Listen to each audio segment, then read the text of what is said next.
The opinions expressed by tonight's guest do not represent the opinions or position of Spaced Out Radio, syndicated carriers, or anyone associated with SOR Media. Listener discretion is advised.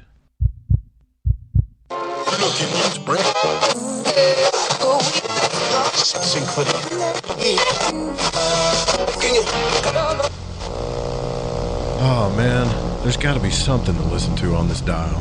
This message is being broadcast by the Department of Defense of the Republic. At 2 a.m. Eastern Standard Time, multiple unidentified objects were confirmed to have entered Earth's atmosphere. It is speculated that these objects are of extraterrestrial origin. The broadcast will quiet at this time for your safety. Welcome to Spaced Out Saturdays, as we light the void with Joe Root on Spaced Out Radio.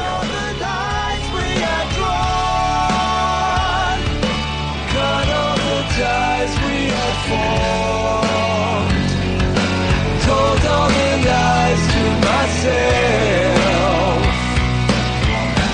while sleepwalking through it all. You can follow Joe on Twitter at Lighting the Void, on Facebook at Lighting the Void, and you can call into tonight's show at 501-777-5631. You can also follow Joe at spacedoutradio.com.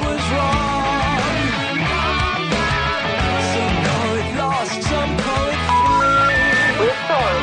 Your call cannot be completed as done.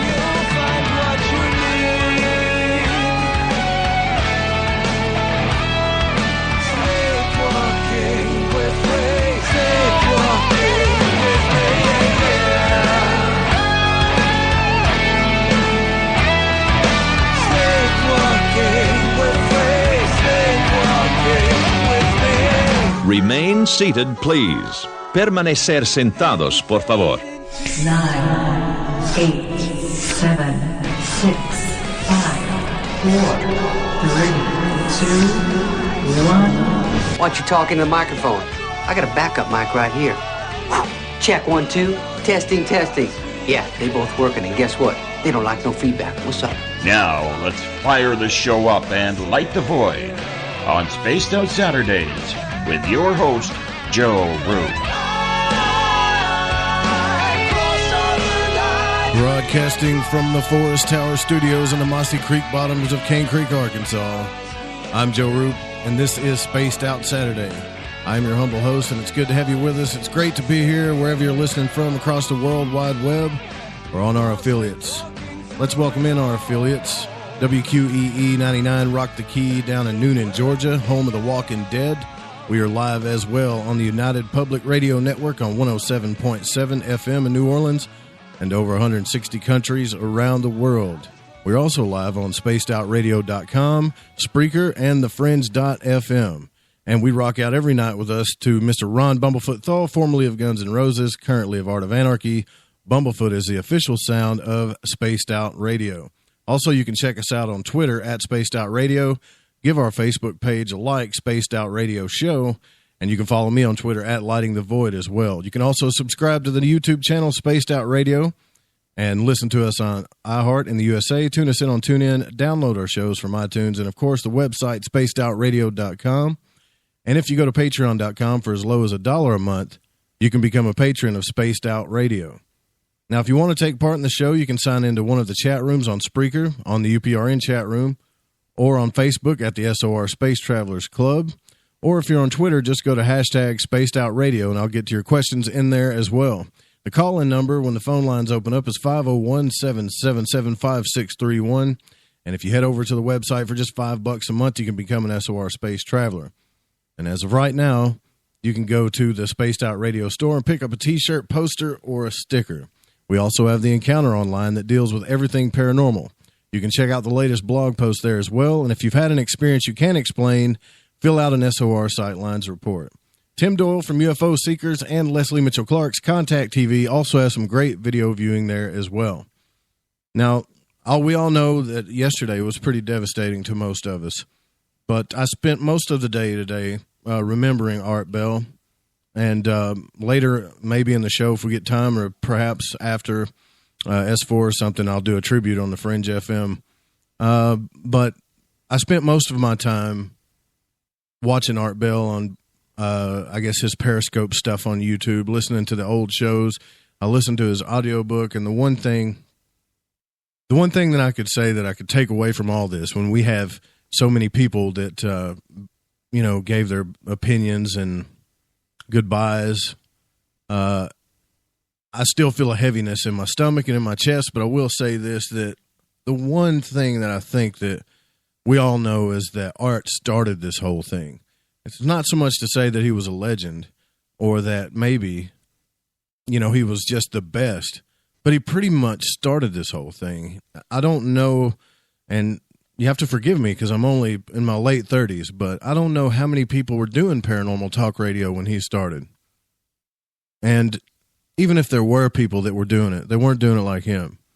And he ignited this whole thing, and I think I'll never forget it. I'll never forget last night. I was actually talking to Tim Ray, which is a friend of mine from United Intentions Radio, at 2 a.m. in the morning, which is kind of very unlikely. And, Dave Scott sent me a message and said, Art Bell just died. And I couldn't believe it. I thought it was a joke. I don't know. It was just so hard to believe. I'm sure, you could relate because there's always these rumors of people dying and it doesn't really happen. But, yeah, so I know in the spirit of Art, he would like us to progress and to find the truth and to keep digging, and that's what we're going to do. And I don't know what else to say about all that. The man is the whole reason why I did Lighting the Void, why I started the Fringe FM. There was a hole there the last time he quit. When he quit the last time, there was a huge hole. I just couldn't find a show that did it for me. So I started Lighting the Void, and then I started the Fringe FM, and now I'm here with you guys on Spaced Out Radio. And so tonight we're going to talk about one of my favorite subjects in the world, and I think you're really going to dig this. Now, my favorite subject is obviously astral travel, but my second favorite subject is the moon, and that's what we're going to be talking about. So we're going to bring on our guest now. I don't know if Ken Johnston's going to be with us tonight. It may be a little too late for him, but we do have his editor here with us. But we're going to bring on Colin Sheppard and Karen Christine Patrick, who's the editor of the book. But I want to tell you a little about Ken. Ken Johnston Sr. was one of 4 civilian astronaut consultant pilots from the Apollo Moon program. He's a retired aerospace engineer, former active duty U.S. Marine, and NASA whistleblower. He refused to strictly follow orders and destroy a nearly complete collection of 8x10 glossy photo prints from the Apollo program. Now, these photos are not available from NASA at this time and are of a higher resolution than what is found online. Johnston was born at Fort Sam Houston U.S. Army Air Corps Base in San Antonio, Texas in 1942. He was hired by Grumman Aircraft Corp because of his training as a pilot with avionics background for the Apollo Lunar Module testing. Now, his duty was to assist with cockpit and instrument development and astronaut training at the Johnston Space Center in Houston, Texas. Ken later worked at a Lunar Receiving Laboratory where all the moon rocks were stored. He cataloged, in some cases, distributed to scientists from all around the world. Now, as the director of the Data and Photo Control Department, he had access to all the original lunar pictures, film, slides, and etc. Now, when the lunar sample distribution wound down, he was instructed to destroy what remained of the photo archive. But Johnston kept one set as a personal collection for a work portfolio. Now, this personal portfolio became known as Ken's Archive and has been used by researchers from around the world to help them discover evidence of ET presence, past and present, on the moon. And right now we have Karen Christine Patrick, who's the editor of the book, and also we have Colin Sheppard. And I'm going to tell you about Brett. Now, Colin Sheppard was born in Gary, Indiana on September 17th, 1966. He has been through an extraordinary amount of childhood trauma, an early ET abduction by benevolent ETs helping him through his trauma. During his childhood, he was taught esoteric knowledge from various books given to him by members of his mother's friends and cult members of various organizations. He was groomed as an artist by a beautiful Nordic woman named Ino, and if I pronounce that wrong, he'll correct me, who worked at the time as a caricature artist for Playboy magazine. She taught him all about perception and how to draw out what he sees in nature. Now, Shepard experienced a time anomaly where his anomaly finds from the future were shown to him in an art class at his high school. Whoever did this time mission also knew that Brett has a photographic memory. Years later, he feels compelled to pursue looking for anomalies in NASA images of the moon and Mars. He is known in the anomaly community for some of his finds, the lunar Acropolis, the Jupiter 2 UFO on Mars, and the Lion of Sidonia. Now, Brett is writing his book on his anomaly finds, plus what he found deconstructing the manipulation of photos from space by our space agencies. His current book is called Flyover, I hope I say this right, Tsiolkovsky Crater, about the base on the moon seen by Ken Johnston Sr., NASA whistleblower. His new book is Digital Moon, published in August of 2017, and it's about the process of CGI and other methods used by NASA to, fool us pretty much. Plus, Brett's extraordinary journey as an experiencer is shown the future at age 15 years of age by an agency operative of the government. He went on to found the Lunar Anomaly Research Society to reveal what he has discovered in these lunar images. And this is a subject that I got to admit to you guys, I've never talked about before, but I'm so glad to have you guys on the program. Brett and Karen, thank you for joining Spaced Out Saturday. Yeah, thank you, Joe. I know. I'm happy to be here. I know I butchered a lot of those names, but you have to forgive me. I'm kind of new to all this because when I say they're Russian, it's the crater was named after Konstantin Tsiolkovsky. Gotcha. Well, when I see a moon, I just stare at it because it's just. I just go outside, and especially during full moons, I just look at it and think it's one of the most mysterious things in the sky. To me, it is a UFO because there's so many mysteries about it. Not quite natural, no. Right. We can go on and on about it, but it's unfortunate Ken's not with us. He might call in. I'm not sure. Maybe it's a little late for him, but now he's going to Contact in the Desert to present this information. I'm just wondering, my first question would be, is anybody still at this moment trying to shut him down or get him to quit showing these pictures? No. And I think I know the very good reason why. Why is that? One of the reasons, see, I talk to a lot of people that actually, quote, clean up the images, from the University of Arizona and other places, but the main contractor is University of Arizona, and they're assigned to clean up the old images. And these images, whether the University of Arizona knows it or not, is a public university. So they're not going to send out anything to the public without actually sanitizing it and debriefing it first. So yes, they have completely manipulated the images before they even get to the cleanup guys over in the University of Arizona. I watched them clean up an image and change it, like drastically, 5 times. One of them was the picture of the century, and there was a new one that they said that had a scratch in it with this giant thing that's sticking off the surface of the moon. And the supposed scratch is in the original, right? So these 2 guys that are the cleanup guys at the University of Arizona showed me this image. I won't mention their names because they both threatened to sue me, but they showed me this image that wasn't ever public without the scratch. And it just occurred to me that they're getting manipulated images already. And they say that they're from the original magnetic data strips or whatever, but what they're getting is just data. They are not getting anything off of an original magnetic strip of any kind. And even if they were, they are able to re-record these magnetic strips after they alter images. So you can kind of see where I'm coming from there. One of the reasons why they're not going after Ken is because, the cat's out of the bag already. He does have original images that were in. Some of them were in intermediate processing, so they were in the middle of them manipulating them, like putting acetate over them and airbrushing them and refilming them. So some of them were actually in the middle of that process. So you can still see anomalies in the background and so on. Most of the NASA, yeah. Well, I was going to say, I've seen some of their rebuttals, and some of their rebuttals was that it was, I don't know, ink, like printer dust or something that got put on the images, or it wasn't very clear about what their rebuttals were about that. But I read what they were talking about, yeah.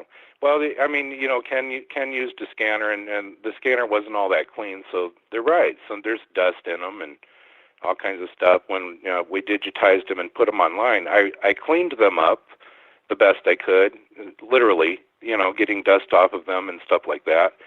And I put them on archive.org under Ken Johnston Sr. So anybody can go there and look at the images that I've cleaned up. So that'll take away some of that, But any image analyst can look at those images and pick out dust particles and other issues, The main thing is that if there's an actual object in the emulsion, the sunlight will match from the surface sunlight. Mm-hmm. Okay. So that's one of the big clues, And so he's going to present this whole presentation to Contact in the Desert. It just amazes me that... I'll be there with him, It amazes me that nobody is... I guess the only thing that they can say is, well, that's just stuff that came out of the machines or the printers or whatever, and it doesn't make a difference when you guys are given clear scientific, proof that that's not what it is at all. Well, the other thing Ken has is actual original Hasselblad slides, and those slides, those particular slides, are not damaged at all, and they're in their original condition in a box on the actual film on the slide. Can you tell us? Sorry, I didn't mean to step on you. Those are not the 8x10 glossies, but rather the actual original Hasselblad slides, straight from the camera, Gotcha. So what kind of structures are we talking about here? I mean, are these known things, the stuff that's from this planet? Like I know that I saw something about crystalline structures on the moon. Well, it's very interesting because there is a series of structures that are on the near side of the moon, and Mare Fundamentalis at the north rim of that sea. It's like a moon sea, and it's on the near side of the moon, I believe. And this particular set of structures is like a row of corn, and you've got lights and satellite dishes and little buildings, and they're exactly the exact same distance, the rows, from each other. I mean, exactly. So this is one of those things that I don't really know if that's an extraterrestrial base, but one of my ongoing theories, because I've done a lot of this research, is that it is probably one of their early moon bases from the Project Horizon, Arthur Trudeau and Eisenhower era. So yeah, you're hearing that right. I'm saying that they had moon bases up there before the Apollo program ever got off the ground. Does this relate to what John Lear talks about? Because a lot of people have said that. Some of the John things. Lear. Yeah, go ahead. Oh, John Lear talked about it, and before he died, Mr. William Tompkins talked about it, and. These guys are talking about things that they actually saw in the movies and in the film from NASA. So it's not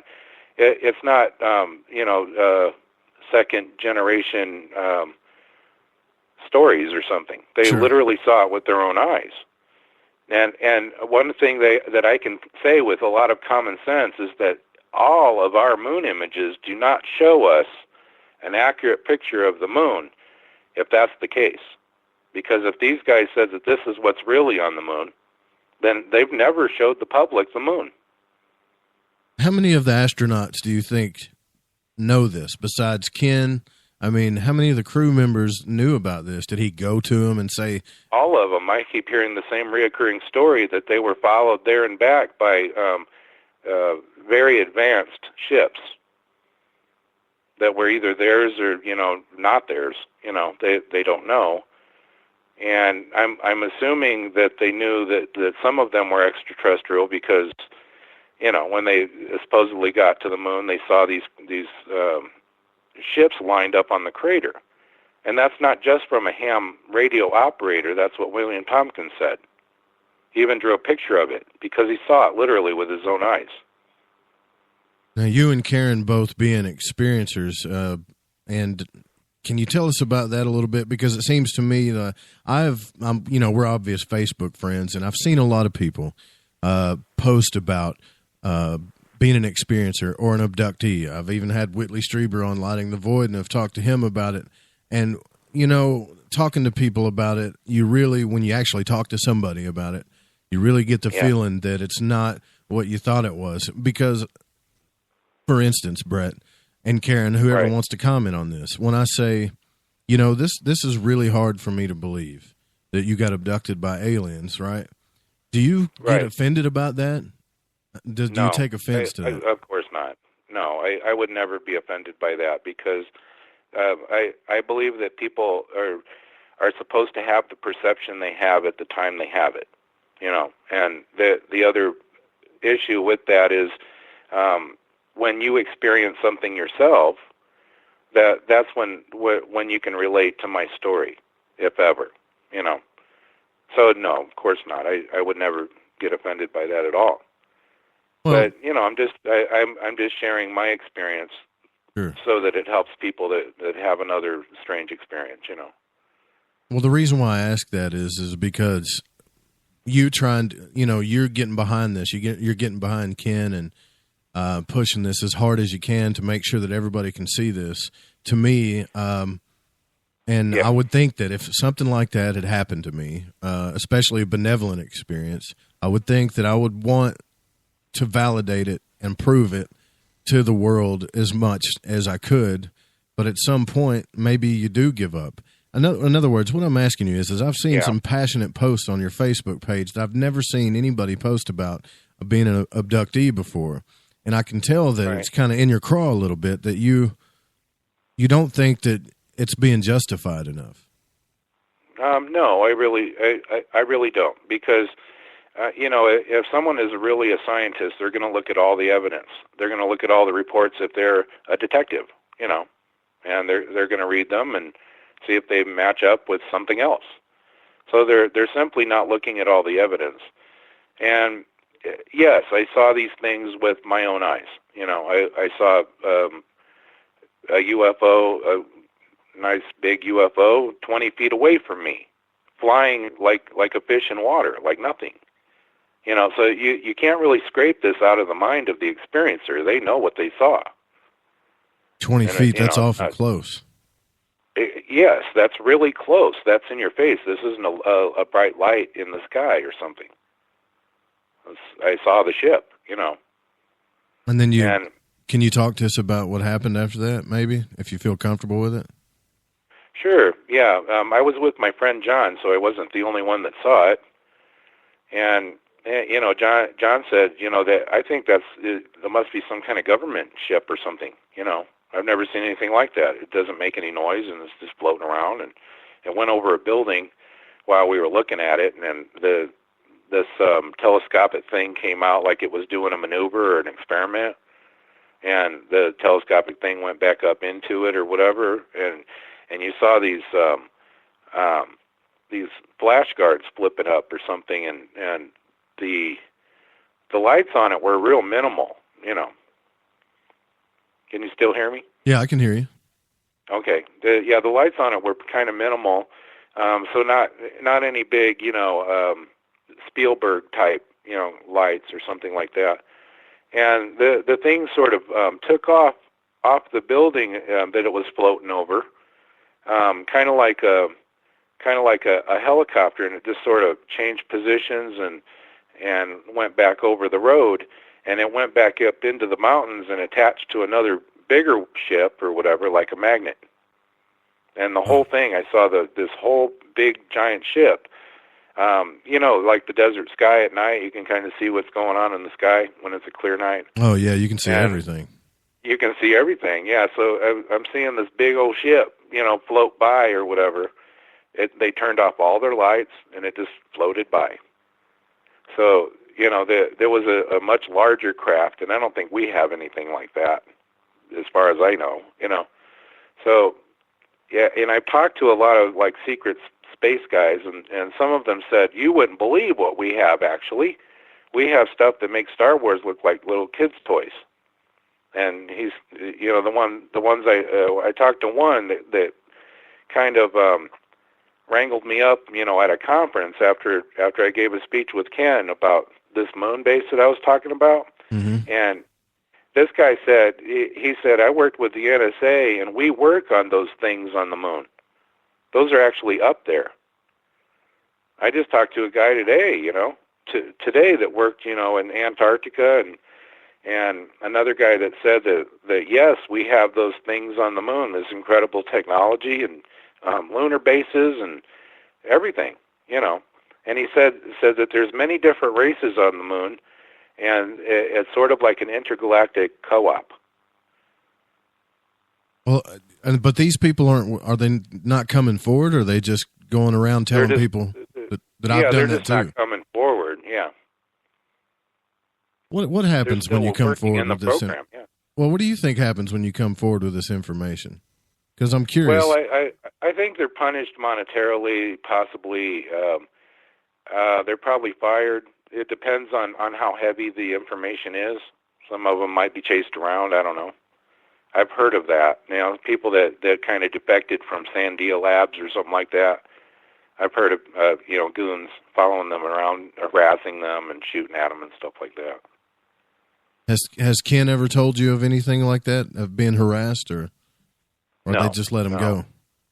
They just let him go, and I don't really understand that mystery either. I think it would martyr him, One thing about Ken, the reason why I got into his story and I knew he was telling the truth is because of the information he was actually bringing forward, and the other fact that he wasn't even an anomalist. He could care less about looking for aliens in his pictures. He didn't care about any of that. And he was a legitimate Grumman employee. This one right here, this is from Grumman Aerospace, Bethpage, New York, and it's his job description. You remember, people like James Oberg try to bust him out about he didn't do this or that or whatever. Well, this is the Houston office. To the Houston office, 1740 NASA Boulevard in Houston, Texas. And it says, to whom it may concern, this was in 1969, by the way, Mr. Ralph Kennedy Johnston was employed by Grumman Aerospace Corporation during the dates of 10 October 1966 to August 1969, during which time he successfully performed the following duties. Mr. Johnston's responsibilities in the AOH crew procedures section was primarily one of liaison between NASA MSC Flight Crew Support Division and Grumman Lunar Module Engineering in Bethpage, New York. This entailed application of the knowledge and experience to accumulate in support of LTA-8 thermal vacuum tests, participating as a Lunar Module test crewman, Lunar Module 2 drop tests, and development of lunar surface activity utilization of the TM-5 training vehicle. Specific responsibilities were to interface with the astronauts and their various support groups within NASA to negotiate the development of crew procedures. Once the details for this procedures was resolved, they were made a part of the onboard data for the Lunar Module missions. These procedures were used by Lunar Module crewmen and mission support personnel during the Apollo 10 lunar orbit mission and Apollo 11 lunar landing mission. Mr. Johnston carried out all of his responsibilities with excellence. It is with sincere regret that we must terminate his employment with us. Termination is necessary since the task has been essentially completed with the success of Apollo 11. And he was talking about how they let people go because they're done. Should the future let us once again expand our activities. Mr. Johnston would certainly be among the first to be rehired. This is from Grumman Aerospace. Huh. And this is all because he wouldn't destroy some pictures. I wonder if that's protocol if they destroy pictures like that. Well, actually, you know, that he wasn't let go because he destroyed because he wouldn't destroy the pictures. He was let go because they were done. They were letting people go because it was a reduction in force. You know, so they never terminated him for that particular thing. I don't believe. You know, that basically, you know, when he kept the images or whatever, I don't think they really knew he had them. Okay. You know, that makes sense because he just said to get rid of them. He didn't say throw them away or anything else. All right. So I want to be real clear here, and I Right. don't want to beat a dead horse, but what exactly do these pictures say that's on the moon, or maybe show that might be on the moon? Well, the most important thing about Ken's archive that he has with the moon pictures and such, the most important thing that they tell people is that all of the NASA images were manipulated. That's a very heavy statement, you know. All of them were sanitized, manipulated. Anything that looked like life was taken out, and that was verified by Donna Hare as well. You know, this stuff used to really is very hard for me to wrap my head around, honestly, Yeah. Brett. And is Karen still there, by the way? Just curious if she's on the phone. Oh, or- yeah, I'm Sure. just listening. Okay. Hello. Just wanted you to, chime in whenever you feel like here, but I like listening to Brett kind of lay it out. He's pretty good. He's got this down. So Well, go ahead. it's very hard for me to wrap my head around because when I get online and I look at these people that say that NASA's manipulated pictures, I guess maybe I'm naive, but Crow 777 did the lunar wave thing back in the day, and that was pretty impressive where he saw this digital wave thing kind of going over the moon, but it's just, we all can't fly up there and look at it, so we have to pick a side, and this is the frustration of the whole thing. That's correct. And, one of the tip-offs or whatever is that in 1960 they had the Brookings Institute report that suggested to NASA and all personnel that they should not show the public, even if they find it, life on other planets or on the moon or something like that, because it would disrupt our way of life, society as a whole, with religion, socioeconomics, and that sort of thing. So that they had already decided for the public and for the world that they were never going to show life on other planets, even if they found it. Now, when you say life on other planets, are you saying that there's life on the surface of the moon? Yes. I wonder. Yep. So even with the cameras that we have today, the cameras that we look, and some of the cameras are incredible. I mean, they really get up on the moon, pretty close. Right. Yeah. And those are CGI. Yeah. So we're still not seeing it. Are you saying that they're manipulating the moon in a different? Oh, it's even worse. It's completely digitized. They're taking those particular digital images and applying textures, CGI textures, and all of these other things to them. Some of them are complete CGI models, that are from like 3D Max or some other CGI program. Well, this is an incredible. I guess you could say accusation, right? I don't want to put it in those terms. Well, I literally busted them, as you know. How so? Well, I asked them what exactly do they do when they clean up the images, and they wouldn't answer me at first. Really? And they got aggravated because I showed them an anomaly, and I told them that I don't care about the anomalies. I want to know about the digital image processing that you do, and how did you get what did the image look like when you got it? And they showed it to me or whatever, and it would be a completely blackened sky, just like all NASA images, which means is that they already manipulated the digital data before they got took it and brought it to the university for them to clean up or do anything with. That makes me. So yeah, that makes me a little angry. Irritating. It makes me angry too, because I, you know, as you know, I've been chasing this dragon or whatever for 30 years. Are you chasing this to prove about?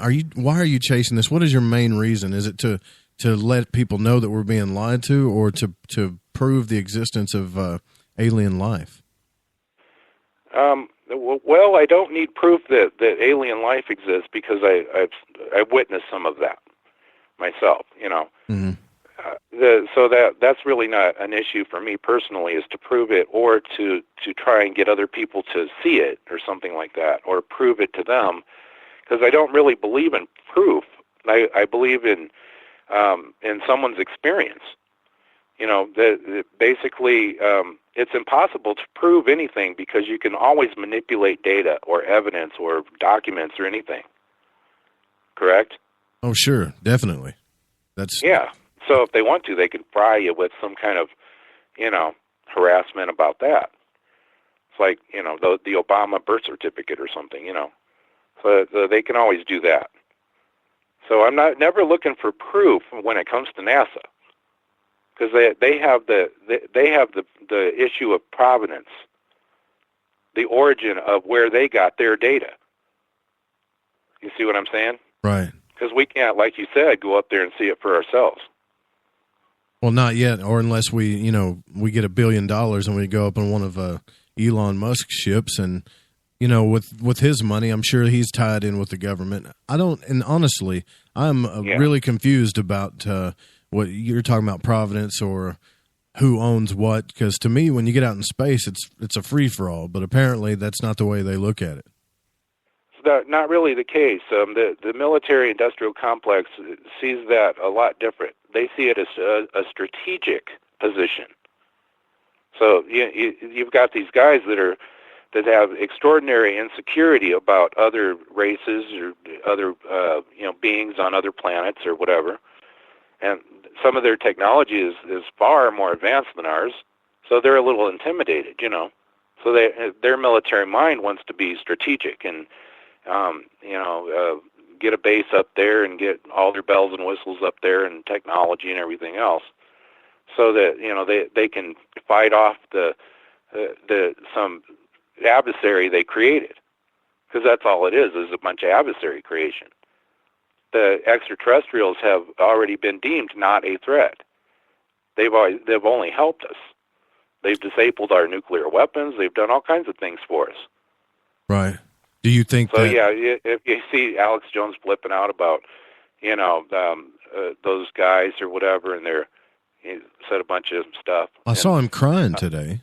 Yeah, he was really flipping out, and he thinks that nukes are real, and they're real, but they're disabled. They won't ever let us light one off ever again. It was very hard to watch him cry like that, but it was a moment in time I had to see. It's been a crazy weekend, I can tell you that. It has been really weird, yeah.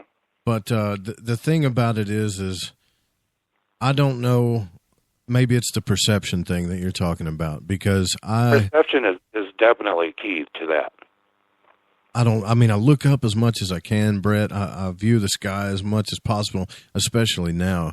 And I've had so many experiences that are so few and far between, and I wonder to what extent am I being manipulated? Because I'd like to be able, and I know this sounds crazy, but I would love to be able to trust my government a little bit.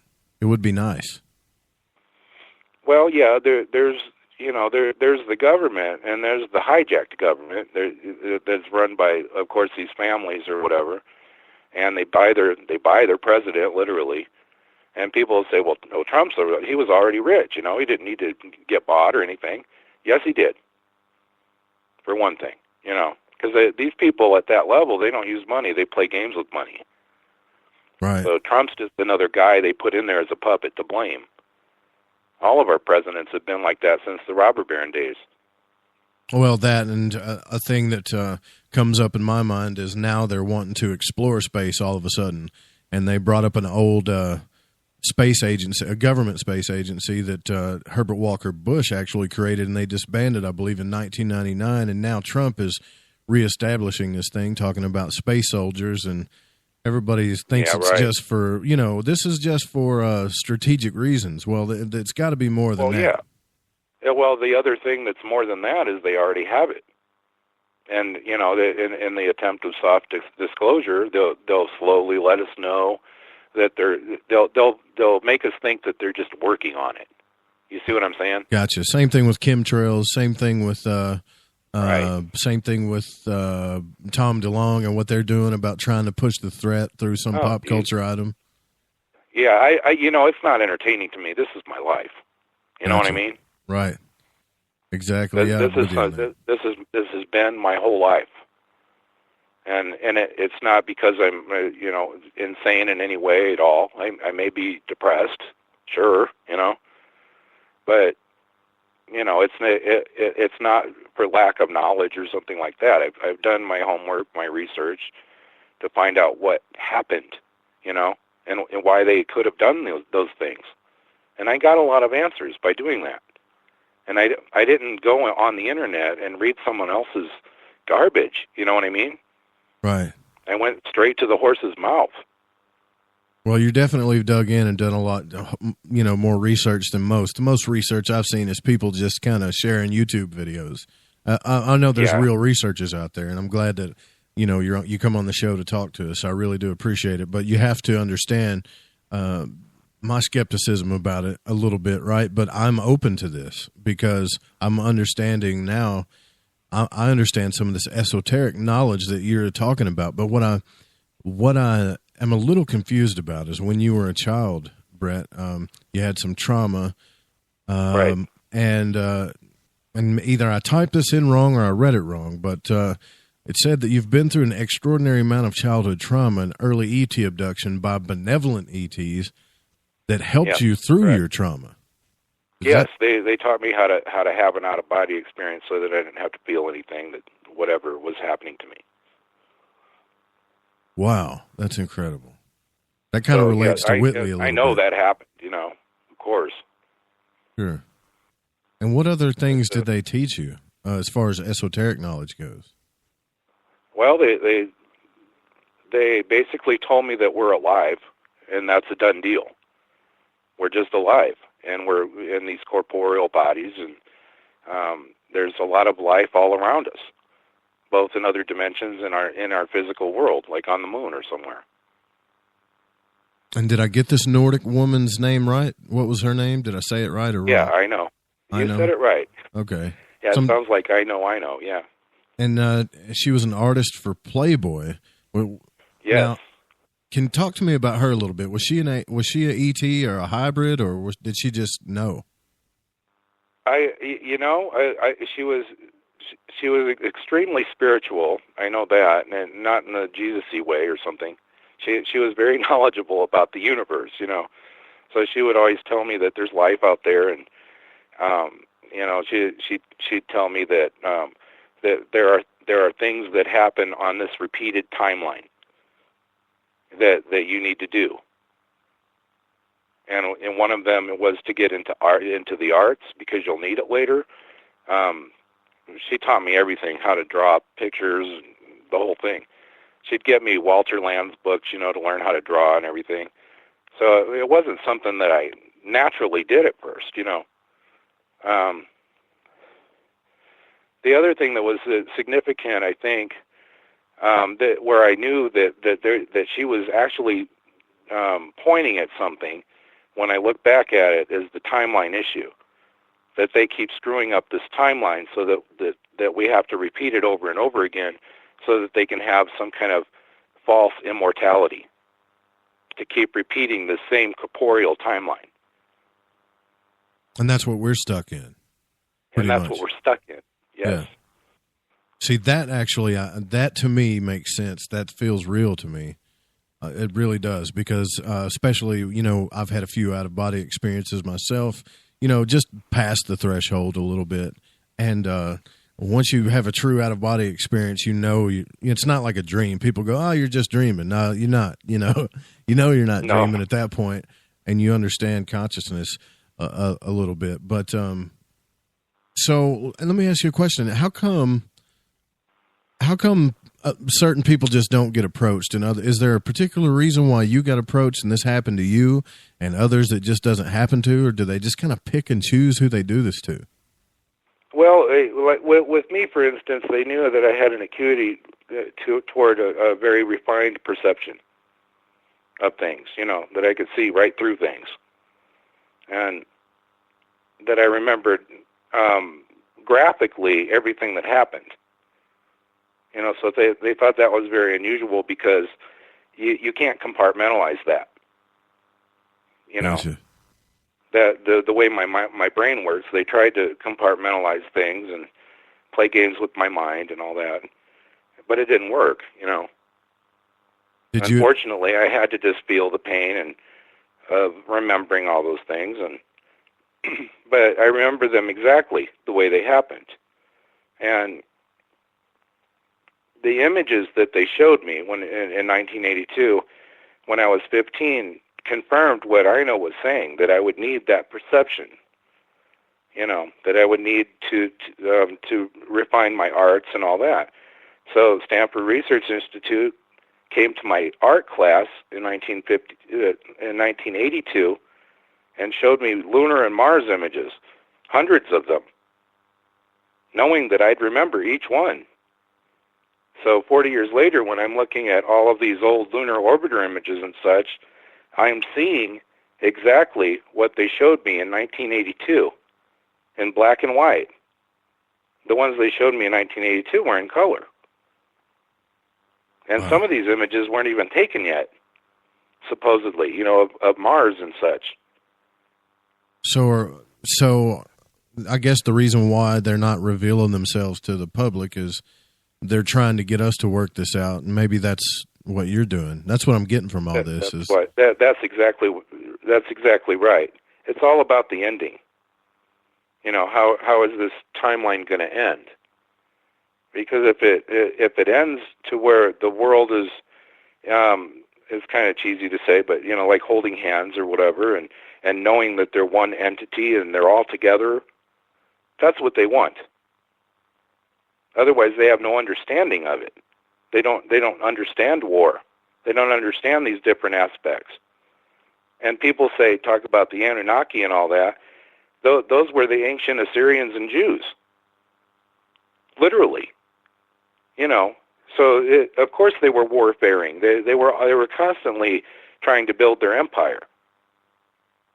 And yes, what I'm saying is the Anunnaki that have been written about, the stories in the Epic of Gilgamesh and all that, they were writing about their literal ancestors, which some of them have the names like Enlil and all that. And then we made religions out of them and then kind of went down that road. Yeah, and that was only that bit of religion. It was based on the Brahmin stuff from, Eastern India and all that. But that is very significant to our timeline, because for some reason they're trying to bring all that stuff back, like they did, and just change it a bit, change it into alien stuff instead. You see what I mean? Yeah, I'm curious to know what their agenda is. If you had a benevolent experience, and I can tell you're kind of hesitant to talk about what happened, and I totally understand that. Well, yeah, Sure, but why? I just don't. I mean, did they use you as a test dummy? Because I understand maybe they're enlightened beings, but if they were so enlightened, why would they use us? Why would they experiment with us like that? Well, it's not really. See, they wouldn't experiment with us like that. That's the thing. So that when we hear about these particular ETs or whatever, why would they? They already know. Right. They know everything about us. There's no reason to experiment. There's no reason to stick stuff up or, probing or anything like that. There's no reason for it. That's all my lab stuff. That's all, to create this illusion that there's really horrifying, extraterrestrials out there that just want us to disappear off the face of the universe. And it's not the case. they've been doing nothing but helping us in a natural way. Yeah, I'm thinking about Travis Walton's experience where, it seemed like they saved him. Yeah. Where someone saved him, and he came back and he was healthy, and, they didn't know how he went without food and water so long and still was that healthy. It seemed like something took care of him. Yeah, it seemed like he went up to their ship or whatever, and they were just taking off. They didn't see him, and they blasted him or whatever, and they were like, oh, gosh, So they felt responsible, and they helped him.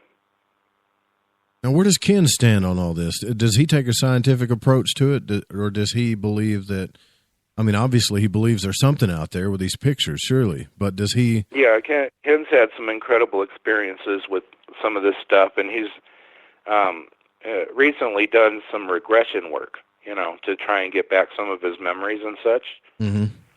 But his experience at NASA was incredible. Everything that he was involved in. Not a lot of people or engineers are involved in so many different aspects of it. So he's heard a lot of stories. He's worked for different companies for the space program. So each one of these companies had specialized in something different, like TRW, the S-band antenna and the communication with, the astronauts on the moon.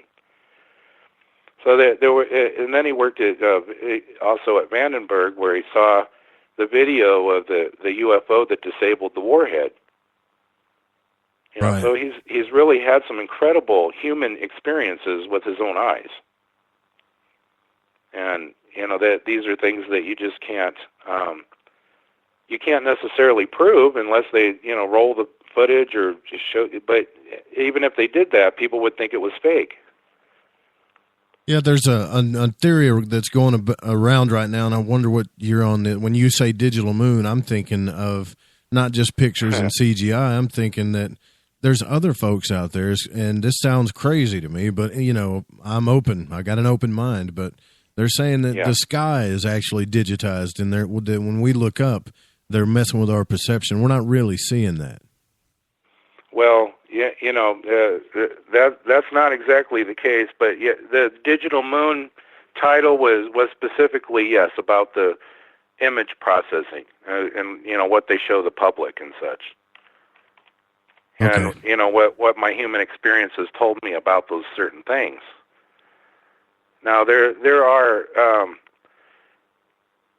independent ET sources, from people that are in contact with extraterrestrials, either using spirit boards or whatever they use to contact their extraterrestrial, and they're getting this very accurate information back. And what a couple of my friends you might know, Ivana and Ilona Pradovaska from Czechoslovakia, and they're in touch with E.B. Oli from Elijah, 39 light years from Earth and such. And this is what he said about the moon. He said the moon is hollow, its surface is disintegrating. Long ago, your Earth created the disintegrating surface part of the moon, not the whole moon. The moon is a program object which was created in its current space, was created for your Earth and the surrounding planets in your galaxy. It was utilized for its physical extraterrestrial components using operative bases that are still preserved there. The moon is hollow inside, but there are also tunnels in the hollow going toward the middle of the moon. And these tunnels provide important messages and programs serving as a base. The moon is programmable. It's not a hologram. It's a real program in your universe created by physical processes from many computers from different civilizations. There is a lot of intelligence from other dimensions in your space. We are biological units and have interest in how your souls work. This is kind of the John Lear stuff, Mm-hmm. Because they wish also to be corporeal. So these are maybe some of these entities are not corporeal, and they're interested in being corporeal, They said we are still contributing to operations on the moon, and we are still participating. That's interesting, right? That's These incredible. are hairdressers. These are hairdressers. Hairdressers, huh? Right. So I know this. They don't have time. They do this every Saturday spontaneously, you know. And you know, this happens. Basically, Ivana gets the messages, and she repeats them out loud as they're coming in, and Ilona writes everything down. So she's channeling the messages? Yes, channeling the messages. I'm just, wow. This is a lot to take in for me. Oh, me too. I think, before we take our first break, what aggravates you the most about everything that's going on right now as far as this disclosure and experiencer movement that's happening? Well, that they won't tell us the truth. They won't tell us the vast life that is out in space. You know, not in our moon images, not in any space images at all. For a long time, they didn't even want us to know that water was out there because, you know, you could assume that there's life if there's water. Right. I remember when they used to laugh at Hoagland for that 20 years ago, or more than 20 years ago. They used to mock him for talking about that. Now all of a sudden, they think it's there. Oh, it's there. It's a new thing now, right? No, it's a new thing, but it's really actually very old. Yeah. Right. Right. Well, we're going to take our first break. I want to talk to Karen a little bit about her experiences and talk about Ken's presentation a little bit more. You guys don't go anywhere. We'll be right back. The freedom to post what you want, when you want. That's the social media freedom you need. Social Media Freedom is the free app in your app store. No need to worry about going to jail or being shadow banned any longer. It's the freedom to say what you feel. The freedom to know Big Brother isn't watching. It's the way social media is supposed to be. Social Media Freedom. It's time to set yourself free. Download from your app store today. The first annual Caribou Paracon is happening September 28th to 30th in the 108 Mile Ranch, British Columbia. Brought to you by the Canadian Society of Questers and Spaced Out Radio. Come listen to our featured speaker, Grant Cameron, along with Elizabeth Anglin, Paisley Town, Mike Moran, Eric Cooper, and more. It's a 3-day supernatural adventure at the Spruce Hills Resort and Spa. Tickets for the weekend are $150 Canadian. The Caribou Paracon, celebrating everything paranormal. Find your escape where time has no limits. It's about living today and cherishing the heritage of yesterday. A spirit of adventure for what is new, with the nostalgia of the past. Your timepiece is a reflection of who you are. Life surrounded by beauty from the world around us to the soul within. EscapeWatches.com. There is no time like the present to enjoy your escape. Use promo code SMF2017 for your 20% discount today. 365 days a year, we're in the field, investigating UFO sightings, talking to alien abductees, and visiting secret military locations like Area 51. We're UFO Seekers, official partner of Spaced Out Radio. Follow our daily search for the truth at UFOseekers.com or like us on social media. Catch us on Spaced Out Radio every third Monday of the month as we discuss Area 51, UFOs, and more. And also, don't forget to subscribe to us on YouTube. It's paranormal news at its finest. Welcome to The Encounter. At spaceoutradio.com, The Encounter online is SOR's trusted news source for everything weird and strange going on around the world. This is news editor Eric Markham. Our team of journalists are scouring the planet for those strange stories that rarely make the mainstream. No fear-mongering or fake news here. Head over to spaceoutradio.com and encounter The Encounter. Want to learn more about aliens, cover-ups, conspiracies, cryptids, and the paranormal? All you have to do is tune in S4 as we take over the Spaced Out Radio night, starting at midnight Pacific, 3 a.m. Eastern, each and every Saturday night, right after Spaced Out Saturdays. Hi there, this is Eric Cooper from Forest Moon Paranormal. Join me, Corey Ruiz, and friends as we discuss the hot topics of the night. It's fun, entertaining, and as dark as the night. Find us at spacedoutradio.com. Are you an experiencer? Have you had run-ins with strange creatures you can't explain? ETs, Dogman, Bigfoot, werewolves? They're enough to scare the daylights out of anyone. Hi there, I'm Butch Witkowski from your 4-Cop. And on the last Monday of every month, you can listen to me and the host, Dave Scott, talk about the weird and the strange, being reported on Spaced Out Radio. I'm going to bring my investigations and sources, you bring your experiences, and we'll figure out the rest together. Strange Days on Spaced Out Radio. Come tune us in at spacedoutradio.com. Do you want to know what's really going on in your world? Do you have questions about who you can trust in the mainstream media? Then look no further than the Rebel Planet. Come get the straight answers right here at spacedoutradio.com. Join me, Jamie Sexton, creator of Rebel Planet News, as I fill you in on the stories behind the stories. All you truth seekers, be sure to tune in to Rebel Planet on spacedoutradio.com the third Thursday of every month. Heading to Vancouver and looking for some great nightlife? The Moose Vancouver is the place to be. Catch a game on one of the big screens or just come rock out to your favorite 80s and 90s hair bands. Great food starting at $6.95. The Moose Vancouver is open until 2 a.m. nightly. It's easy to find near the corner of Nelson and Granville. The Moose Vancouver is the official rocking bar of Spaced Out Radio. Psychic Sundays, spiritual communication, ET contact, Sasquatch in your backyard. We will have it all on Cosmic Passport with me, Elizabeth Anglin. Each Sunday, starting at 9 p.m. Pacific, midnight Eastern, at spacedoutradio.com, I will take you on a journey of enlightenment. The goal is learning from the soul on out. We'd love it if you joined our experience. Cosmic Passport, heard Sundays at spacedoutradio.com. Are you interested in advertising on Spaced Out Radio? Head to our website at spacedoutradio.com and click on our advertising tab. There, you will find an assortment of ways you can get your product out there with us, from radio commercials to banners and social media. Have a product you like our hosts to endorse? We can do that too. Visit spacedoutradio.com for more details. Looking for nighttime adventure? Old school radio that delves into everything out of the norm? Then check us out at Spaced Out Radio. This is Dave Scott. Every Monday through Friday, starting at 9 p.m. Pacific, midnight Eastern, we're going to take you on a wild ride ranging from conspiracies to true crime and every ghost, alien, and Sasquatch story in between. We're always live and we're always interactive with you.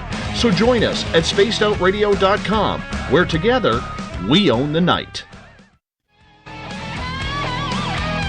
The opinions expressed by tonight's guest do not represent the opinions or position of Spaced Out Radio, syndicated carriers, or anyone associated with SOR Media. Listener discretion is advised. This is Spaced Out Saturdays with host Joe Roop. You can follow Joe on Twitter at Lighting the Void. And if you want to call into tonight's show, dial 501-777-5631. Our website is spacedoutradio.com. Now, from the deep south of Arkansas, here is Spaced Out Saturday host Joe Roop. Welcome back to Spaced Out Saturday. Thank you, Bob. I am your host, Joe Roop. Don't forget, tonight after the program, S4 will be on. You can catch that show on Spreaker. You can also catch that show on Spaced Out Radio or the Fringe FM. We are here with Brett, Colin Sheppard, and here for Ken Johnston, because he couldn't make it tonight, is Karen Christine Patrick, who's the editor of the book as well, and also editor of, did you say, Karen, that you helped with John Polk with his book as well? Yeah, he has two books, Yahweh, the Biblical God is the Alien, and the Blue Beings book, which is amazing. Ken has a book, primarily the book is his autobiography, although he had some e-books we helped him with. And he had a regression done. We're going to be coming out with that in mere weeks, where we have a transcript of the regression in the background of how that happened. And so it's really, if you want to learn something really, really well as people spelling bugaboos like everyone has, right? But yeah, that's a great way to learn, is to dig in and edit something, and you learn it inside out, backwards, and upside down. I imagine that's a tedious process, is editing a book. What was the biggest thing that you took away from Ken's book, though? Oh, man, I don't think there's any one thing, because literally we're rounding out, Brett and I have been together, we're together in life and as researchers, And we started the Ken story, our examination of Ken and all he had, rounding out 3 years. It was kind of recently realized that I'd friended him about 3 years ago on Facebook after Brett had already been talking to him. And so literally I feel like we've been on this journey and we've learned so much. And we've had, we actually moved to the town where he lived for 2 years, and then he came over lots of times. When I first learned about Ken, I thought he would be one of those curmudgeonly cigars chomping, sort of. He's a pilot, so I just thought he'd be kind of, you imagine the right stuff in elder years, and sure. I was pleasantly surprised that he's kind of a goofball. He's an extrovert, and he's got a good sense of humor. He's been involved in many things for youth programs. He's currently with the Civil Air Patrol, but he also did Boy Scouts. He loves to talk to young people about space. He likes to talk to anybody, and he's a consummate speaker.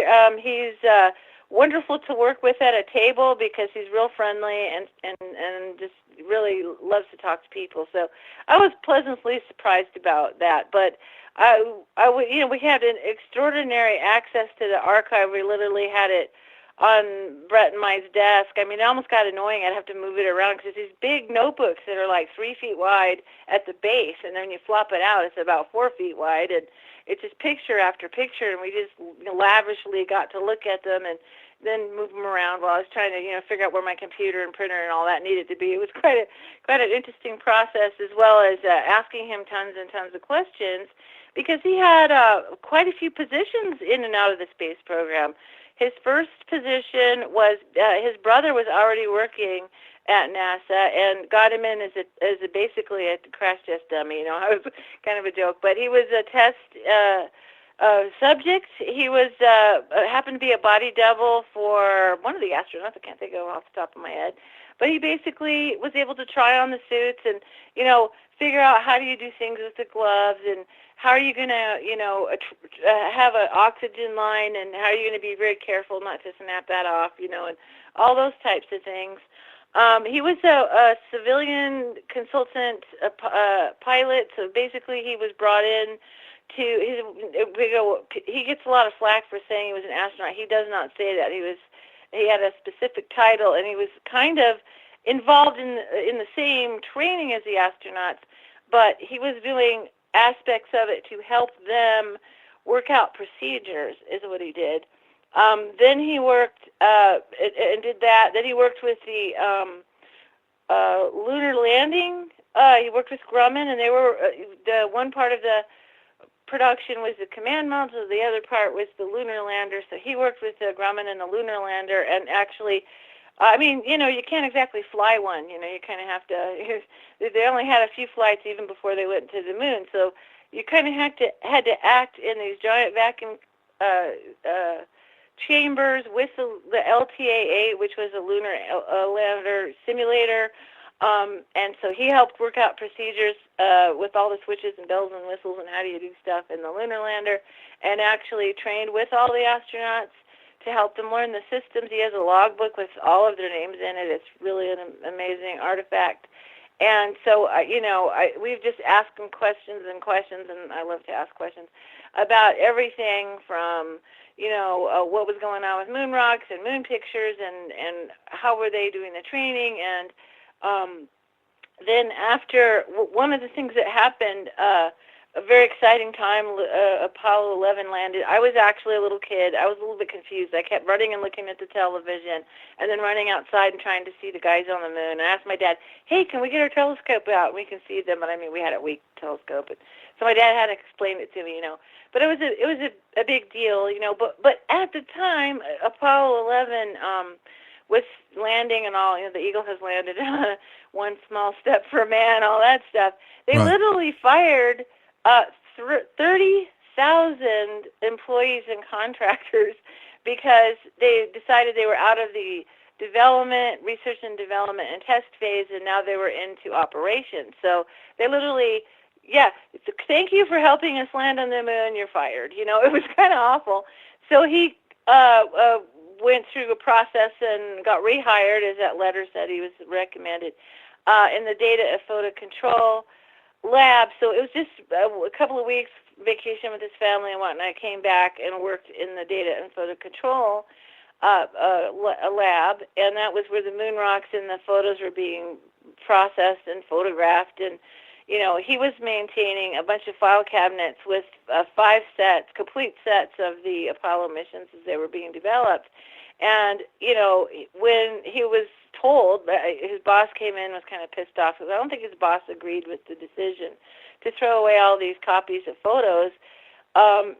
He said, well, why don't we just give them to a university? I mean, that would be a wonderful thing for, students to study and everything. And the guy's ticked off, and he says, I don't care what you do with them, just get rid of them.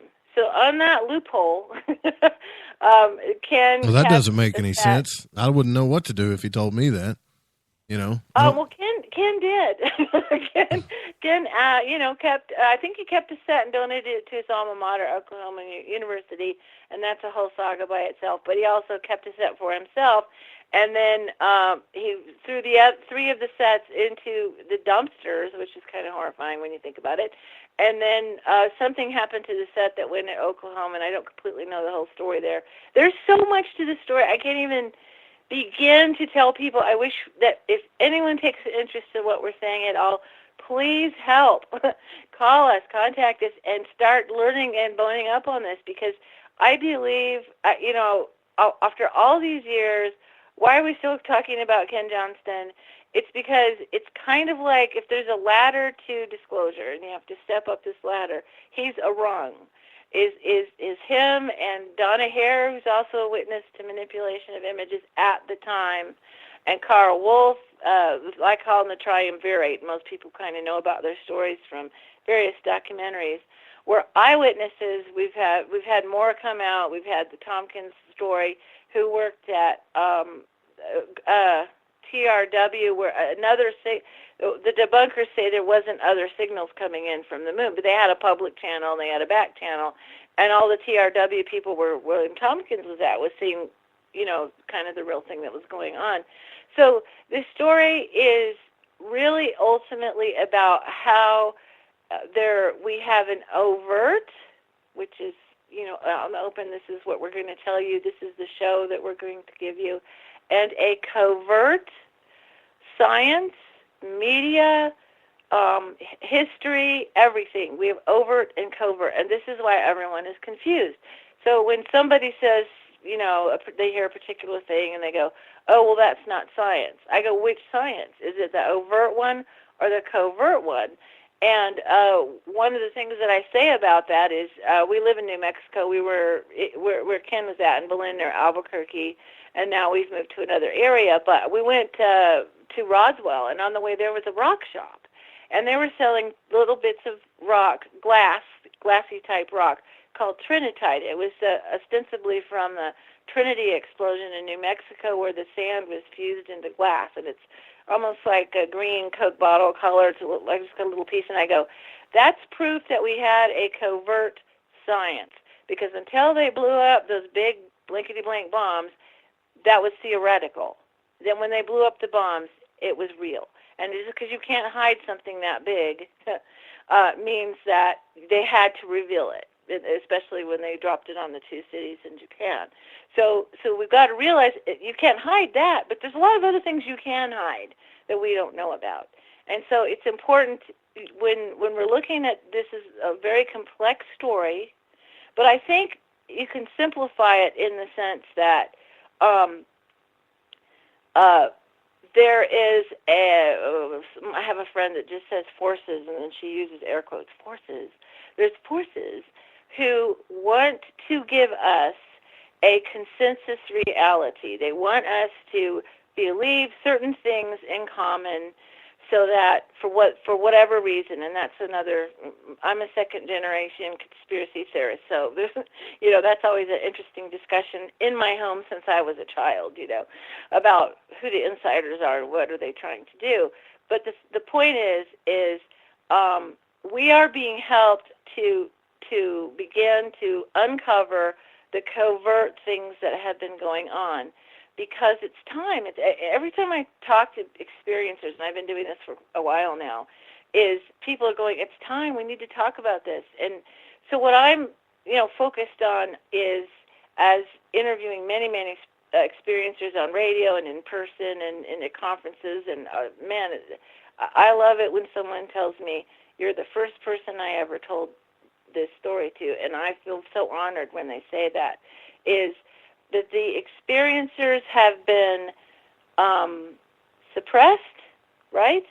And we've had this army of non-experiencer, or they're not telling us they're experiencers. That's why I say I'm an experiencer researcher. So where do I fall in? Where do I fall in all this? Because I don't know what's what. Everything, I don't know where it's all coming from, who's lying to me, who's not lying to me, what paper I can believe. Well, I listened to you. I gotta thank you for being with me. About 4 weeks ago, I was doing a second edition of the first book of Ken's, and I was doing we were making it a different size. There was a lot of mechanical, boring stuff. So and since you had brought John Pook into your circles, I said, hey, I got to check out this Joe Roop guy. So I started listening to you, so thank you for kind of being there when I was in editing. Heck, I appreciate that.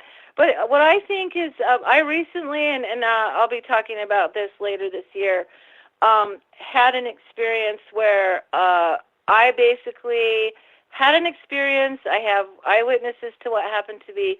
I have almost no recall of what happened. So you might just be beginning that process with your intuition, like you've gone to this whole effort of getting involved in this radio thing and talking about these topics, which I know you've probably been kidded for at least once or twice. All of us have.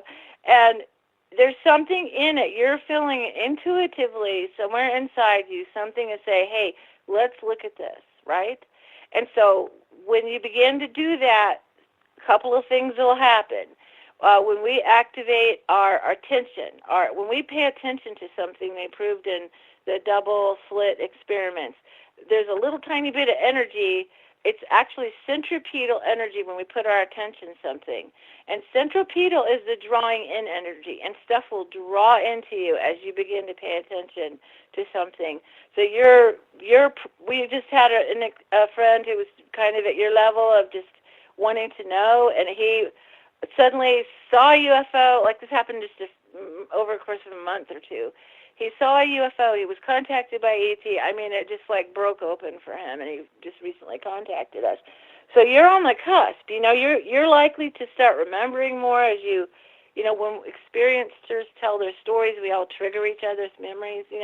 We make it okay to talk about.